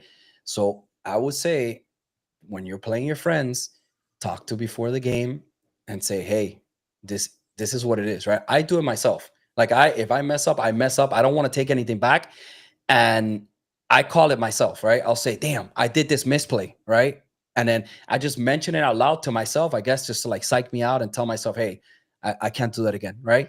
But it's not like I'm not gonna like try to leverage me being your friend. Hey, let me take that back, right? Because then that could just affect your gameplay, your friendship, and then the one thing you don't want is after that game, your friend to be like, oh, like you did this and you took it back, so you won, like. So can I ask you a question, Hector? Though, because like I want to, because like I can't imagine my friends not wanting to better me, right? And I can't imagine one of my friends doing that, right? So, like for example, I can't imagine you doing that to me, Kylie doing it to me, Stefan doing it to me, Spo, Kyle, Greco. I can't imagine any of my boys getting mad because I didn't let them do a takesy backs. But like, so are you talking about a friend or like someone at the card shop and you guys are cool because of that, right? I guess you have to define that. Yeah, because I guess you have to define that. But and again, it could be anybody, Devin. It could be anybody. Yeah. You have to be vigilant with everybody, regardless whether they're your friend or not. Yeah, I personally don't mind it, like, because I'm trying to optimize both of our games. So it's like, if there was a better play they could have made, like, sure, yeah, make that play, and then just it makes the game like more of where it should have been for me, to where the difference for me, I guess, is if I'm in a DLC and it's a friend, then it's different. But like at a local level, I'm more I guess I'm more relaxed, right? Like if Stefan's like, oh, I should have sung first or quested with Daisy before let me do that real quick. I'm like, yeah, do that. Because it's just the optimal play that normally you would make, where I'm not going to be like, nah, bro, you didn't quest that. I mean, when there's nothing at stakes and I'm you're just getting that doing card. like a practice game, that totally makes sense. but I think you owe it to yourself as a player who's Yeah. trying to get better, Yeah. even when it comes to like a local level, right? There's been times that I've made really bad misplays, right? And we're talking about locals, like we're fighting for a handful of packs, right? And I'll say it on myself. I'm like, nope, I messed up. Like I played the card. I said, and like you you will not get out of that mindset of like, oh, it's owed to me that I should be able to take it back unless you keep yourself accountable moving forward because you know your opponent may not be a friend in the future or worse it may be your friend at a DLC at a top table at a winning in right and you don't want to assume because they're your friend that they're going to let you take it back because if they weren't chances are they wouldn't let you take it back. So like No. you're kind of like taking advantage of a friendship if you think about it, like if you're going to sit there and say, "Oh, I like you owe it to me." Or maybe that might be too strong, but like, "Oh, we're friends." Like no. Exactly. I'll still always like Hector when we played in locals, You're right? talking about you don't take locals serious, but you hated me for 6 months because I beat you for 6 packs. Oh, How does I'm not even talking about he that. he still hates you. Salty about it. Like, Yeah. Still hates No, you. the Okay, point okay. what I'm talking about is when you saw it, you knew that I had the ability to deck you out, right? yes, And I could have pushed for it. You probably would have given in, but like I didn't because and I even said it like I tunnel visioned for the Pete, thinking that and I owned it because now you know what? Next time when I'm playing you or another red blue player and I have him in that same position, now I'm gonna pay attention to their deck as well. And like exactly. again, you have to do that. You kind of have to put yourself in a position where you can lick your own wounds and recover from that because you want to do that at a local Yeah. so you don't do that at a DLC or a highly competitive event. Yeah. I agree with that. And Devin, 1 second before you do, look, somebody asked me in the chat, Mr. Chip. Yeah, I know you said like asking at 55 times I could be considered cheater too. I said that as a joke. I do ask, but I tend to. I guess my rule of thumb is like at the beginning of the turn when you draw, I ask, and at the end of the turn when you're ending the turn, I ask. Because to me, that I like it helps me keep track throughout the turn if there was anything fishy while you're doing a lot of things going on, especially if you're playing like combo decks, right? Like if you're drawing multiple cards a turn where you're singing friends, you're playing finders keepers, you're playing multiple items, drawing a bunch of cards, inking, double inking. Like at the beginning of the turn, I always ask just to double check that you drew one card. And at the end, I always ask just to make sure that I kept track for my own sake about, that things are going on. And as the follow-up question that I'm never going to stop said, I believe if they ask you 5, 10 times in a turn, I will call a judge and be like, yeah, that's Yeah, a little you- excessive. You actually can. So the rule of thumb, never gonna stop, is game state change. So if you haven't played a card, you haven't done anything, and you're just thinking like, hey, am I gonna quest? Am I like, do I want to sing this song? If you literally haven't done anything and they've asked you 3 to 5 times, as long as you're not slow playing them, then yeah, you can call a judge. But it's totally fair. Like Hector said, to get in a good mindset at the start of the turn, you want to know how many cards they have. Yeah. After And- they play a card that draws them cards or something, you want to know how many cards they now have in their hand. And then when the turn ends, you want to know how many cards they have in their hand. Because like let's like example, right? You end the turn and your opponent says, I have 5 cards, right? Boom. You didn't play anything on your turn to draw them a card, and they don't have anything on their field like a Diablo or something to get them a card. So if you go and they start their turn, they draw, and you're like, how many cards do you have? And they're like 7. You're gonna be like, you ended your turn with 5. You're supposed to have 6 cards. Why do you have 7? And it's the same thing with land, right? You want to look at your opponent's land when you pass your turn and say, okay, they have 5 land or 5 ink. They can ink once per turn and they can go to 6. And then unless they play a ramp spell, they need to end that turn with 6 ink. And it's just knowing in your head the numbers that they should be at, just so that something doesn't happen. Like, when people are playing a Tipo and they're playing a Silly Azurite Seas and all that stuff, and Fishbone Quill, it gets a little more complicated in your head to like track it. But a non-ramp deck is very simple. Like, I'm passing to you with 5 ink. you're only going to be able to go to 6. I'm passing to you with 5 cards in your hand. When you ended your turn, you should be going to 6 cards. But if somebody's like over asking you, or they're like, "Can I see your graveyard?" Kind of that, and they're trying to misdirect you and trying to confuse you, then yeah, you can absolutely call. But anytime a game state changes, they're allowed. So like if you sing "Let the Storm Rage On" and then you draw a card, they could definitely be like, "Okay, how many cards do you have now?" You know, or if somebody has you discard, like if I play Sudden Chill and you discard, I could say, "Okay, how many cards are in your hand now?" If that helps with that question.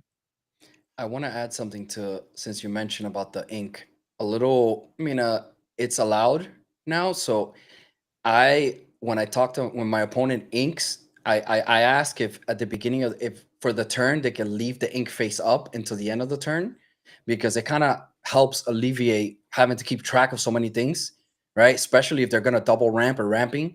I usually, it's allowed by the rules, right? You ask them, can you please leave it face up until the end of the turn, right? And so that way we could keep track that, hey, they've inked for the turn or they haven't, right? That kind of helps. So a lot of people don't do that, but you could ask that, and that helps. So it prevents people from another like easy cheat where you double ink and then somebody, they get faster to the card they need. I think that's a good one to have in the back burner. If there was like, because like, so these card games, a lot of these times, like they're, if you compare them to like these other like like chess or poker, where they've been a lot here for such a long time, right? And they're well established games. A lot of the pros, what happens is eventually they, for their own, they start creating literature and books, right? And they release books. So a lot, all these games, right? They have stuff like this to where it will allow you to, or they say it enhances your play. Now, remember, we're not playing on an online client. An online client, I don't know about you, but subliminally, we're kind of scrolling over the client to see how many cards are in their hand or how much life they have. We can't visually see that, right? I mean, even at these events, they don't even let you use your phone for the lore count. You actually have to write it down, right? Yeah, that's actually to sorry not to cut you off there, but that's actually for 2 reasons. So people can't like cheat on their phone, and so that judges on a judge call can try to follow the written lore. So like that's why it's very, very good to like, slash every time somebody gains lore. Like, I actually got in the habit of like let's say Stefan quests with a Pete and a Mr. Smee, and he's gonna gain 3. I'm not just gonna cross out and add 3. I cross out and I add the Pete. I cross out and I add the Smee. Yeah. So if I ever have to backpedal it, I can backpedal every single character, not even just a turn. Like I won't group it. I get the individual ticks of lore. Just because, I never think Stefan's gonna cheat me, right? And I always assume my opponent won't, but it's just to be safe. And that's why actually it's funny, Larry mentioned the ink token thing.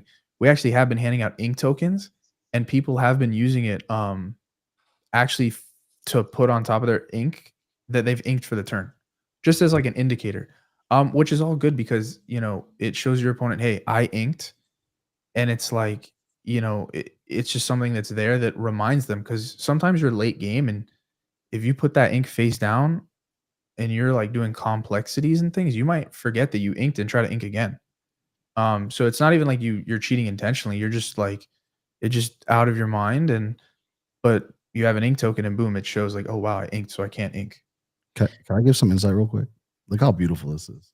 Look at what Ravensburger and Disney did, right? They created, bro. We're talking super in depth about their game and the game state, because you gotta understand, like, look how in tune and in depth, like to the nitty gritty that we're us as players are able to get, because how serious we take it. That's how well developed a game that is, right? So shout out to them, man. Like that, this is it's so cool how it's got to this point, and especially this quick too, right? Like, and because of this, guys, like I'm sure over time they may implement changes to what we can and cannot do, right? Like, for example, I see Mr. Chip just said, and we can't take notes, which is dumb.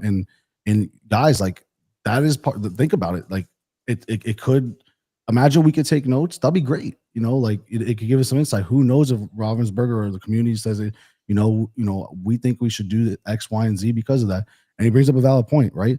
Imagine a world where, you know, not all of us have the ability to remember certain things. Imagine you're able to take notes on, you know, it probably won't ever happen. How it's like, oh, they use 3 foxes, 1 left typically in the deck, right? Like they'll probably never happen. But anyways, the point is that we're talking about this. That means that the game is that good that we got to the level of this type of thinking. Does that make sense?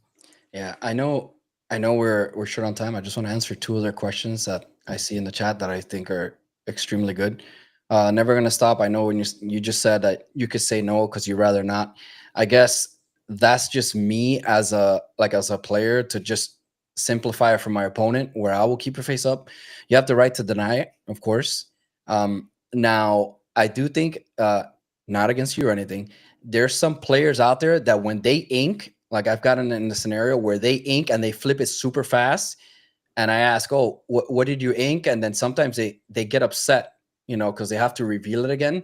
So I guess maybe we can meet in the middle, right? Where when you ink, you give me some time to actually see the card, right? And then you could go ahead and put it face down, just, you know, to make it at least like fair for your opponent, because those are little things that people, you know, try to do just to gain an edge, I guess. But I don't really like it in a sense. Now, to what Devin said, the note taking. So it has its drawbacks, right? It's good and it's bad, just because I could see if you're a good player, right? And let's say you're at a DLC, we're using DLC as an example, and you need to 2-0, or you need to tie, right? You at least need to get a better record, and then you're losing the first game extremely badly. You're losing the first game, right? If you're allowed to take notes, what people will do is they'll just camp out, like slow roll the game, just so I can see how many copies you're playing or something. And then I could kind of have half your deck list for the next game, right? And like kind of know what I'm playing against and what to cross out type of thing, if that makes sense. So I guess, and that could lead to like stalling and more time. So maybe that's why they don't do it, I guess, in my scenario. Now, people are mentioning the ink tokens.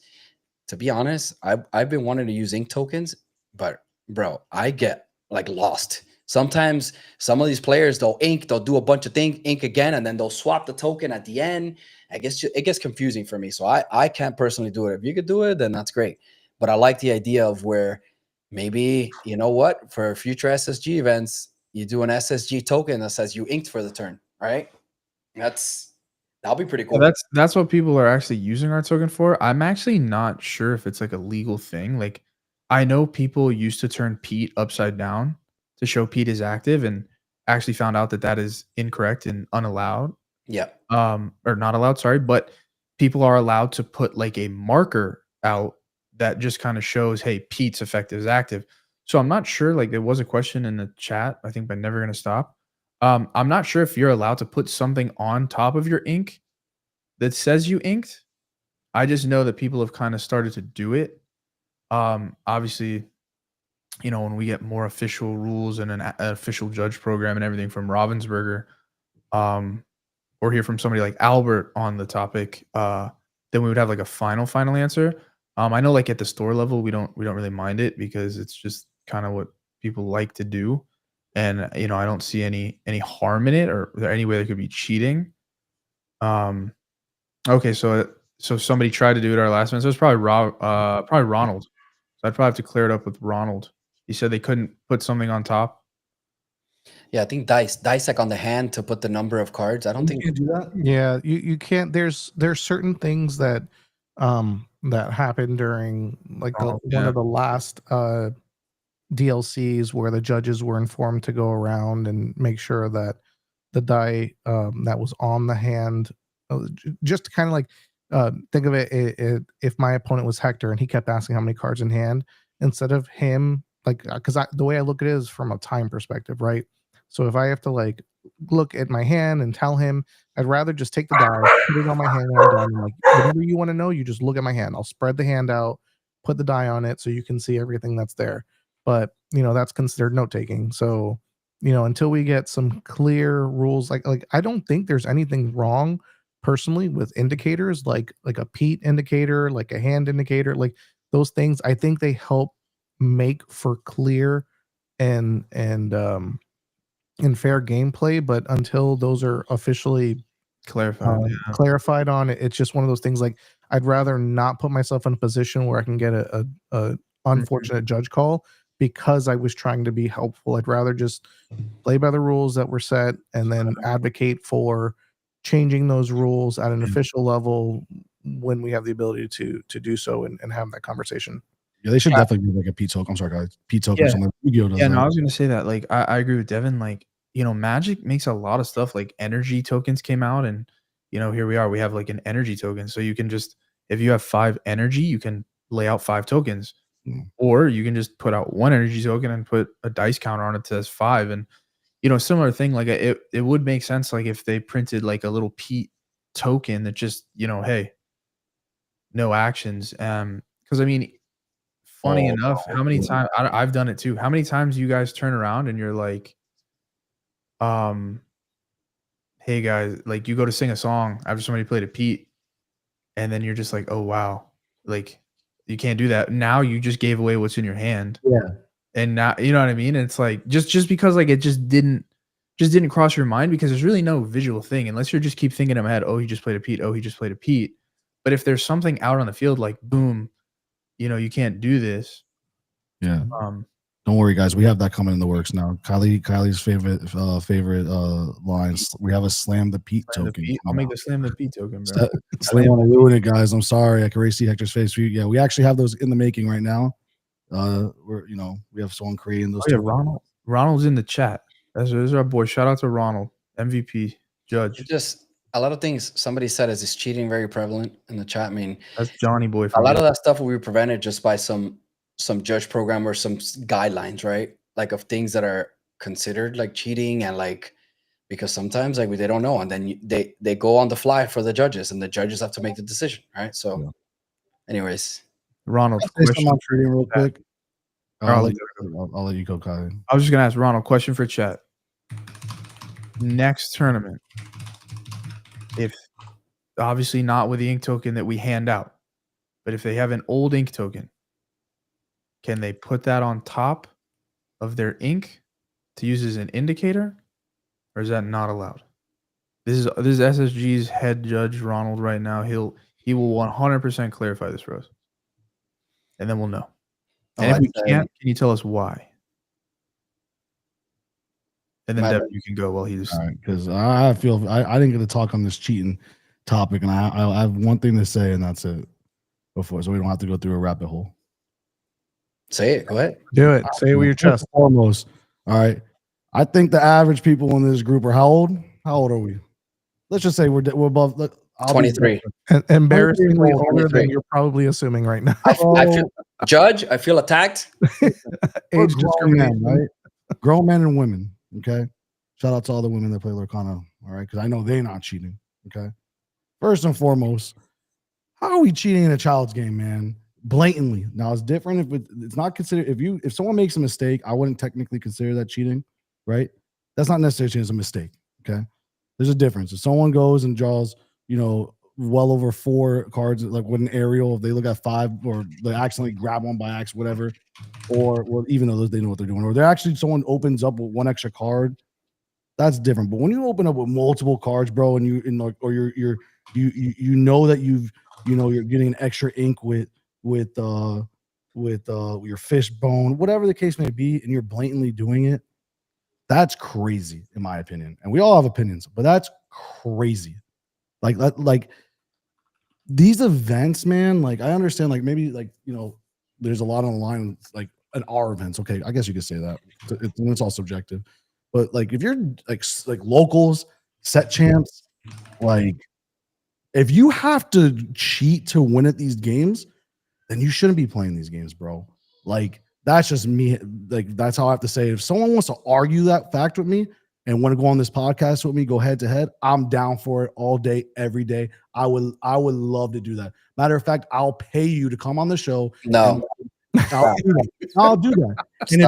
And if you pay me, have a better argument for me to go ahead and even, bro, I don't even care. Oh, if someone tells me, I'm doing it to make money and I'll do this. Okay, why don't you go work harder and find something else to do? This is get what I'm saying?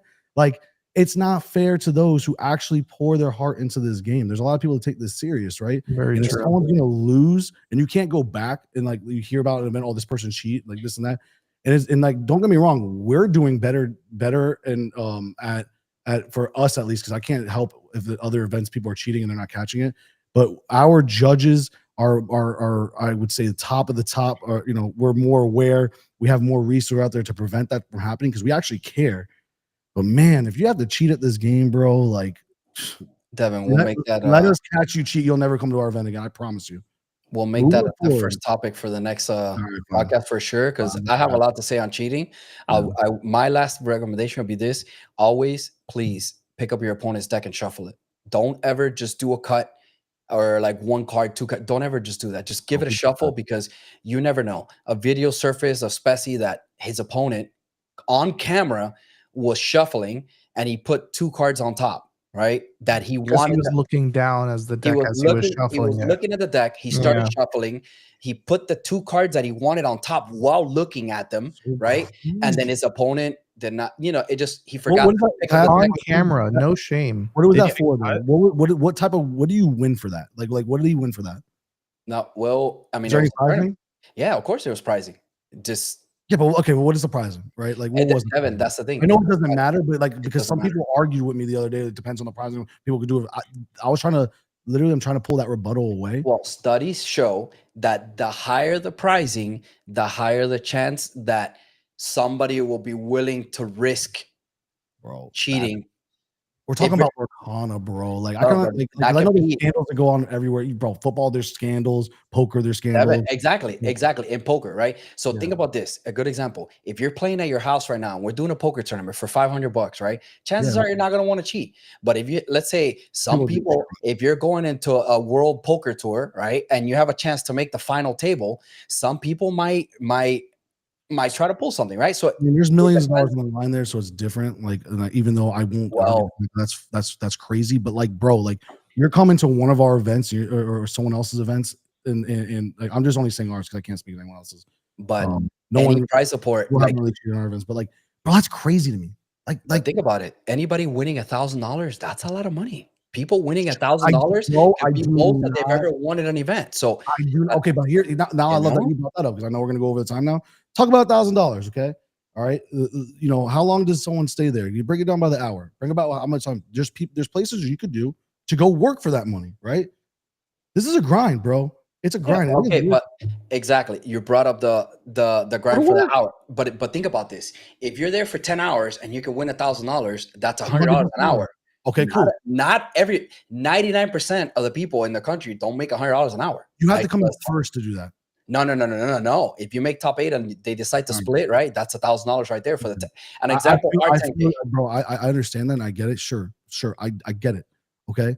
But now if you have to argue the fact that there's other things out there for you to make more money, you could do that. Yeah. Is it common to find something that's worth that you can make $100 an hour? No. But is it out there? Absolutely. So guess what? I get it. Value to what if you're trying to make $100 an hour, it's, bro, anyone here in this chat or anyone has the ability to go out there and get it and be able to do so. Okay. But it's going to take requirements. It's going to take times. Why do you bring value to make $100 opposed to someone else?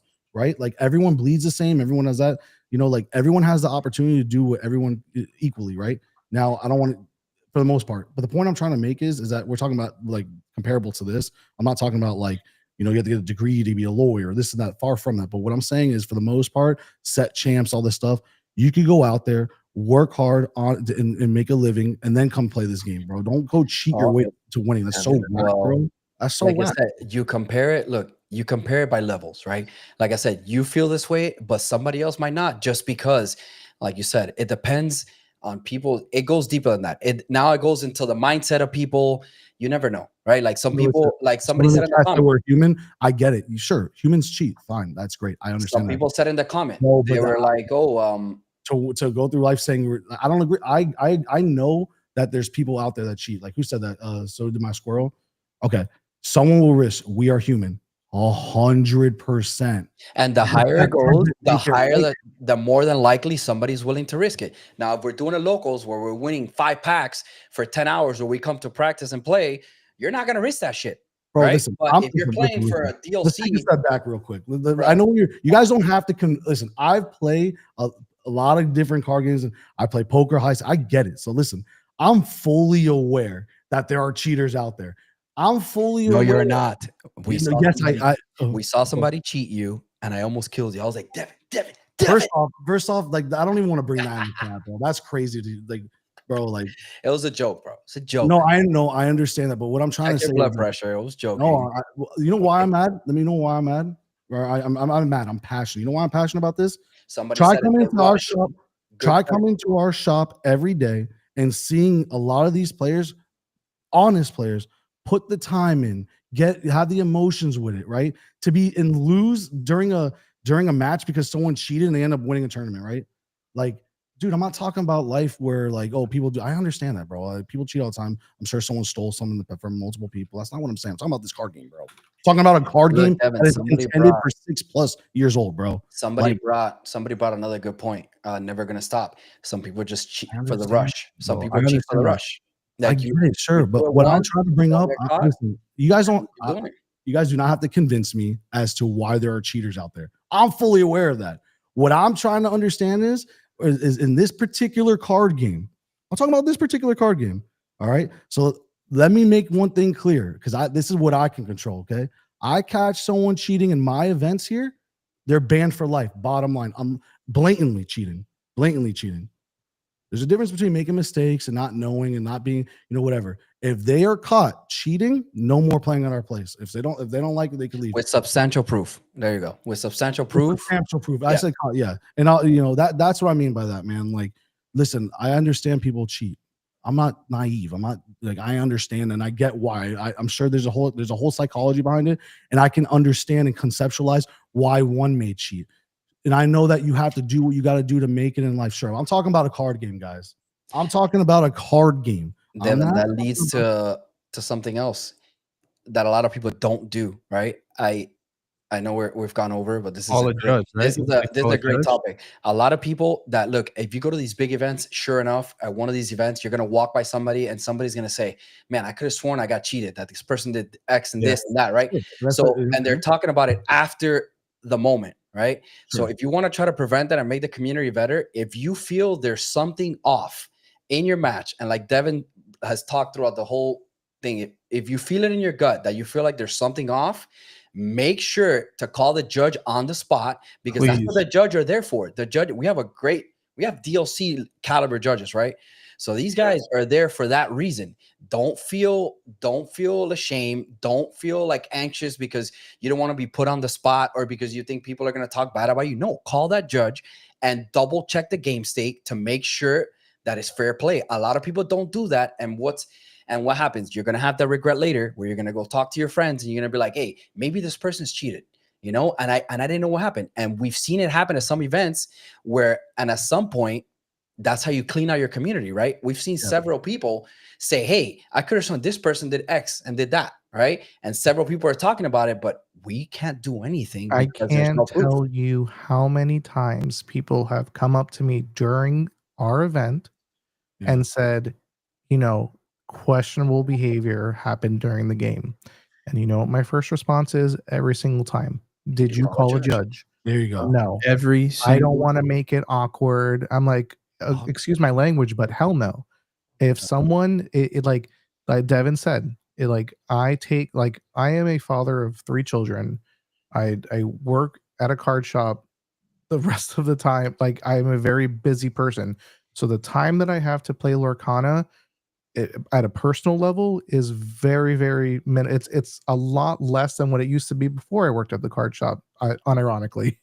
But so I take the time that I do play, especially at a competitive level, very seriously.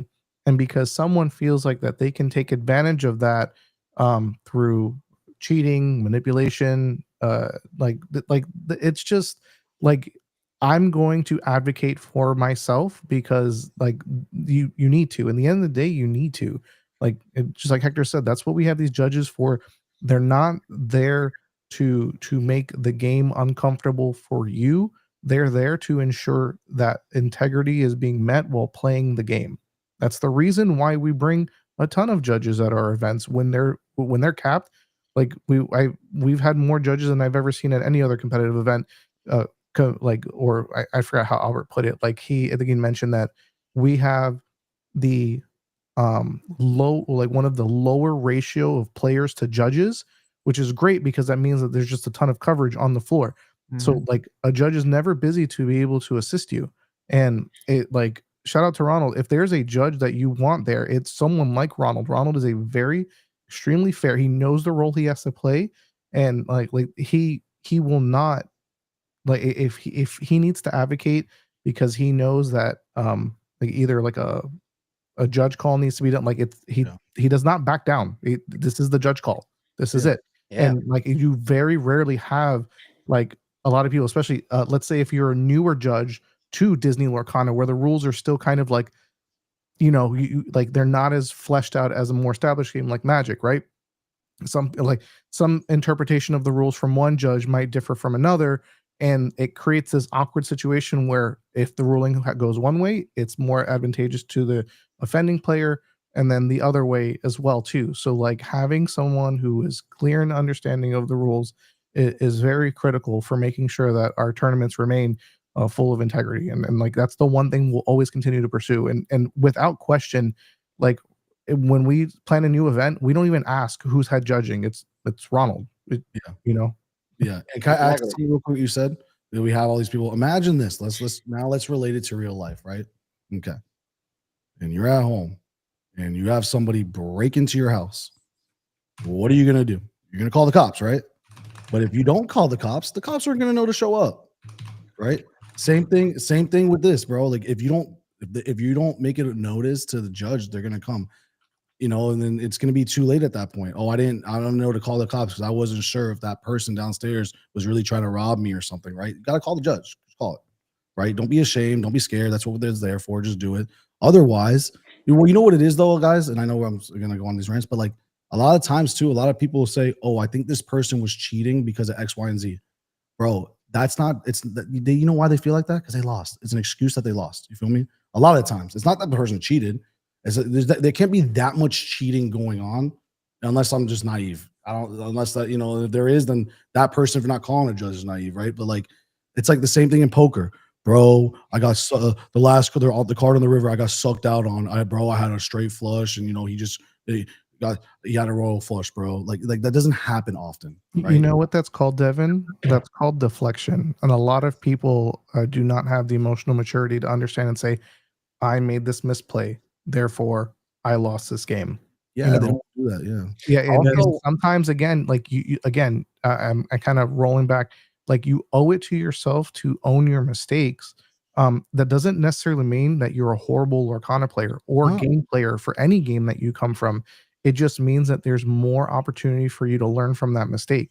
And the more you argue that against yourself, the more you will continue to come up with excuses like, oh, if I were able, like the one thing I hate doing, I catch myself doing it frequently, but the one thing I hate doing is after a game is met, and I've lost, I'll start looking at the cards at the top of my deck, right? Yeah. And like, oh, if I would have drawn that card, I won the game. Sure, you're absolutely right. But you know what? How your deck was cut or shuffled and cut determine the order of the cards in the deck. Unfortunately, this wasn't a game that you won because of the way that your cards were presented, how the game was played, so far and so forth. So like you could also have to take be it as able to deep hold as yourself accountable. and you could also take it as deep as like, yeah, you see it that way, like, damn, if I would have had one more turn, I would have drawn this card, right? But then you could take that as deep as like the first few turns, your inking choices or like your play choices, right? Everything leads on a certain path, and then you could have messed up yourself, right? Yeah. Also the judge scenario. I think there was a scenario one time somebody told me, oh, I didn't want to call a judge because like I didn't want it to take down time, right, from our match. I'm pretty sure there's You a get an standard like, extension. yeah, exactly. That's what I was There's going to say. no excuse. I'm pretty sure, like, if let's say that for some apparent reason in that time that you're calling for a judge, every single judge is on a call, right? You just keep your hand up, and then when after Ronald, resolves the situation, hey, look, we were 5 minutes, they'll give you an extension. So just even these little things, even if you're, let's say, like somebody said in the chat, you can't blame it always on your opponent cheating, but I still believe, like, just like Devin said, in every job, have a little checklist, right? Where you cross certain things in every match. Good, like for example, that you should do every match and build it into yourself. For example, mine is ask cards in hand at least twice a turn. All right. It's my mechanism to make sure that I'm you know, that even if it makes me just feel better, right? Like little things. Make sure you cut your opponent's deck. Make sure your opponent is rolling their die a certain way, because some people do these little crazy spin dies, like just, you know, set expectations with your friends. All these things can prevent you from getting to a game state that could possibly affect you later on in the tournament. Those are like prerequisites that you should, you know, go through just so things don't happen. And take it from, like I said, maybe not everybody knows me or knows us, but take it from me. Like, I was gonna say that, bro. we've Like, been playing for so many years, and then you got some people that come into the card shop for the first time, right? And they're oblivious because they think everybody's good, right? And you fall for some of these small tricks. So take it from us that we've taken the beating, we've gone through some of these things. These are little things that could possibly help you at your next tournament, even if you catch it one time, right? And you make it a habit, because you know it makes you more disciplined in your gameplay. And like Devin says, you could translate that to life, right? Because when you do something for like a little bit of time, you don't get used to it. But the moment you make it a habit is after you do it 30 times, right? If you do it 30 times in a month, it becomes a habit. Look at me. Yeah. Cards in hand is second nature to me. But you better believe that you're not going to catch me slipping. There's been even on stream, somebody drew like just whole new world for 8 cards. You better believe you're not going to catch me slipping with that extra card, right? Because I've made it a habit. So And let me say one thing real quick, Hector, real quick, because I know you're gonna go somewhere else. I'm gonna give some credit to the credit we're due now. Ready? I've never heard Hector, Bivens, bro. I'm gonna even throw the interaction I had with Zan. I've never heard any of you guys say I lost because my opponent cheated. So for all of you guys that want to be, you know, that want to make it to the top of the top players don't say that, right? And you know what? And I'm gonna tell you why. 2 reasons why they don't say that. It could be, let's just say, there's a war where people did cheat against you. They don't they have a Hawkeye view to make sure they don't call it cheating. They will never say my opponent cheated, but what they will say was they'll call a judge when it's time to call a judge. Now, again, on the other side of the fence, that person, if they make a mistake, that doesn't mean they cheated, right? It's if they unintentionally did it, does it really mean they cheated or they made a mistake? And if you want to float in that same category, I mean someone that's intentionally, right? If they're intentionally doing so, like stacking the card on the deck, bro, that's cheating, bro. You already know that. But if someone actually draws, you know, call the judge though. Call a judge. That's what I'm trying to get at. Call a judge. That is why. Forget about me having a bias because it's my company and like, you know, this for my event or it's our events. But that is why event holders like ourselves invest into judges. It is nothing more than a resource for you guys to use. Otherwise, if you guys aren't going to use it, why would we want to provide it then, right? And if that's the case, like if we don't provide it, then you guys are going to get upset that we don't have judges. So I'm a little confused. If you guys don't want it, you aren't going to utilize it, then that party's not going to do it. But then what happens if they don't have it? Then people are going to be more inclined to cheat, right? So like utilize it, guys. And I mean that in the most respectful way. Like don't be shy, don't be scared. Who cares what your opponent thinks? You guys worked hard, traveled, spent money. You deserve it. Feel good about yourself. Big one. That's a big one. You're traveling to these events and you're spending a lot of money, so you want to make sure everything is good. And then on top of that, it helps with the community, right? Like there has to be a common denominator, right? If in one tournament a couple of specific players get called judges on for specific things a number of times, that eventually is going to come to light that there might be something there, right? It might be not, but then it just brings light to the situation. Also, somebody said use a die to keep track of hand and ink. I don't think you can do that. I think that's note taking. It's like That's you can't use die. Yeah, you can use die to keep track of your opponent's stuff for sure. Yeah, it's the same thing. Yeah, So it's like Larry said, Dragon's Den. Yeah. Just the better you get at the game, the more those things are prevalent in your mind. The more you have to pay attention to your opponent's hand and ink and board and graveyard as much as you do your own. And that comes with time and experience. Like the more you do it, like exactly, you make it a habit.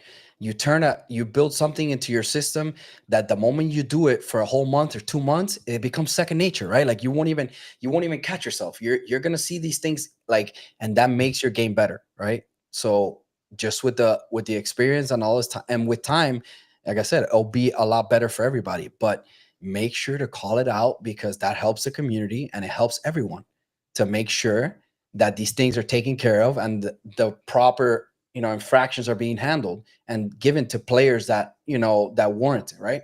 Yeah, so this is what we're gonna do, right? So we're gonna be, because what like exactly what Never Gonna Stop said.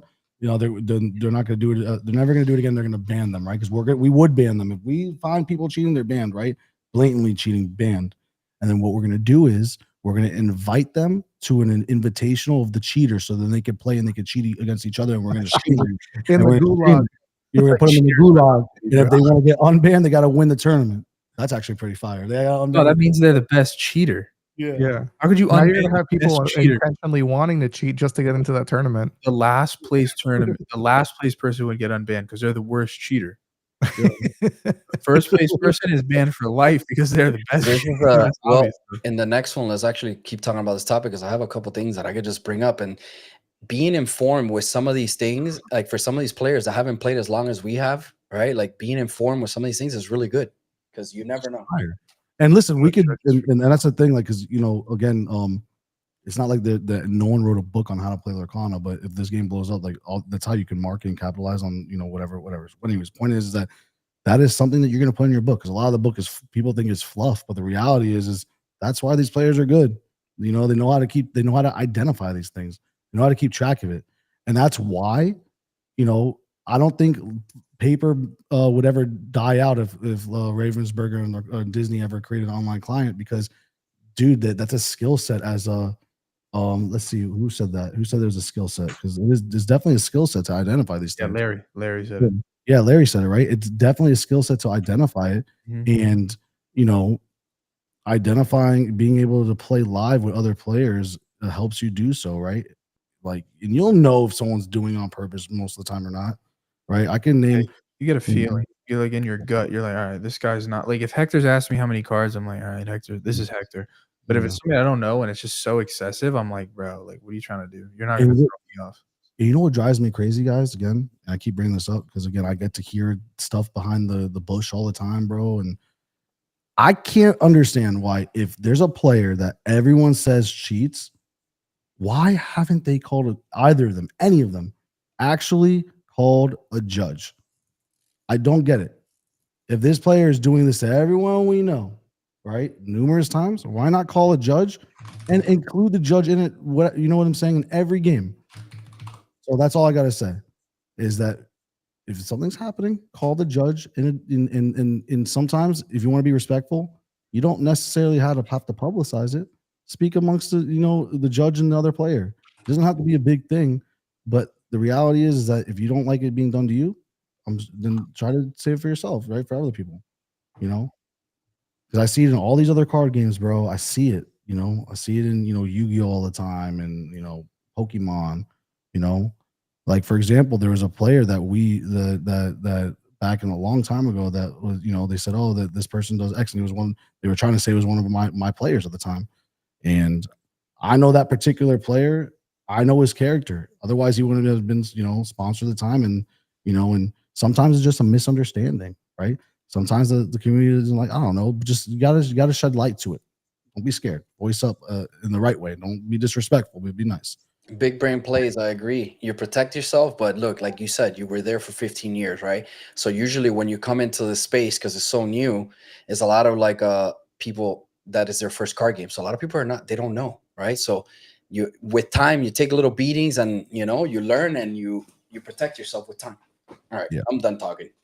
Even though I'm riled up, I can go for another hour. I know. So let's do it, bro. Why not? Oh, because you have to set up for. We have. Yeah, so like, this was a really good, passionate conversation, and I was originally hesitant about talking about it, but now that I see that not only the passion that we all have communicating with it, but with the audience as well, there's a lot of really good insight here, and definitely gonna take a note here and make sure to include some of these more controversial topics that a lot of other people aren't really talking about. Because, like, again, in the end of the day, it's just to protect ourselves in this scenario, but there can definitely be some other topics that we'll bring up in the future too, that here's a great thing. I'll tell you what, if you have a topic you'd like to see us talk about in depth, go ahead and tag either on on Twitter, you can tag SSG or myself, and if it makes the cut, we'll talk about it. Any controversial topic that comes in, when at least in regards to Disney Lorcana or trading card games in general, we'll be happy to talk about it. And can I say one more thing? That's that. Not to want to rant, but guys, I want to do this. If we do that, I would love to see if we can promote it. Somebody said player hygiene. No, I love that That's one. funny. I would love to be able Add to that one to the list.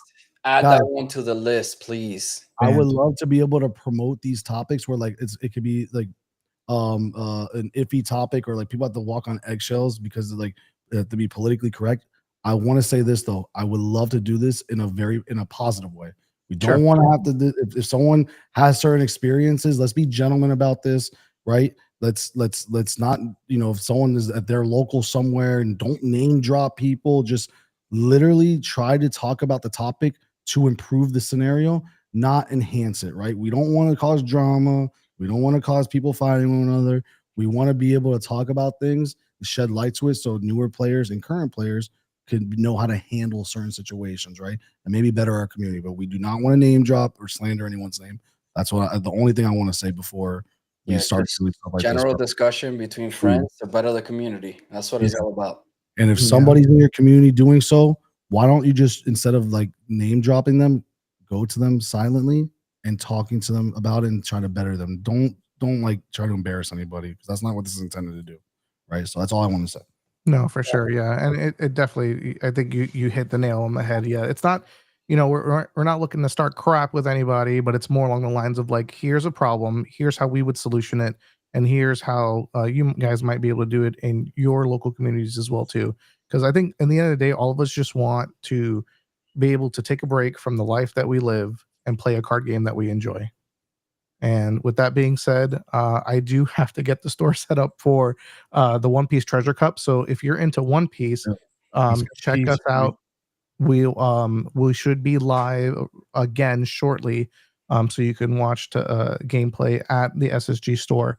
But I wanted to thank all of you for joining us again for episode 7, as well as my co-host Kylie, and pretty much hosts in general, Hector and Devin. At this point, you've been on every single show, but this is a really good talk, and I'm already looking forward to next week. All right, guys. Awesome. You guys have a good night. Thank you for tuning in.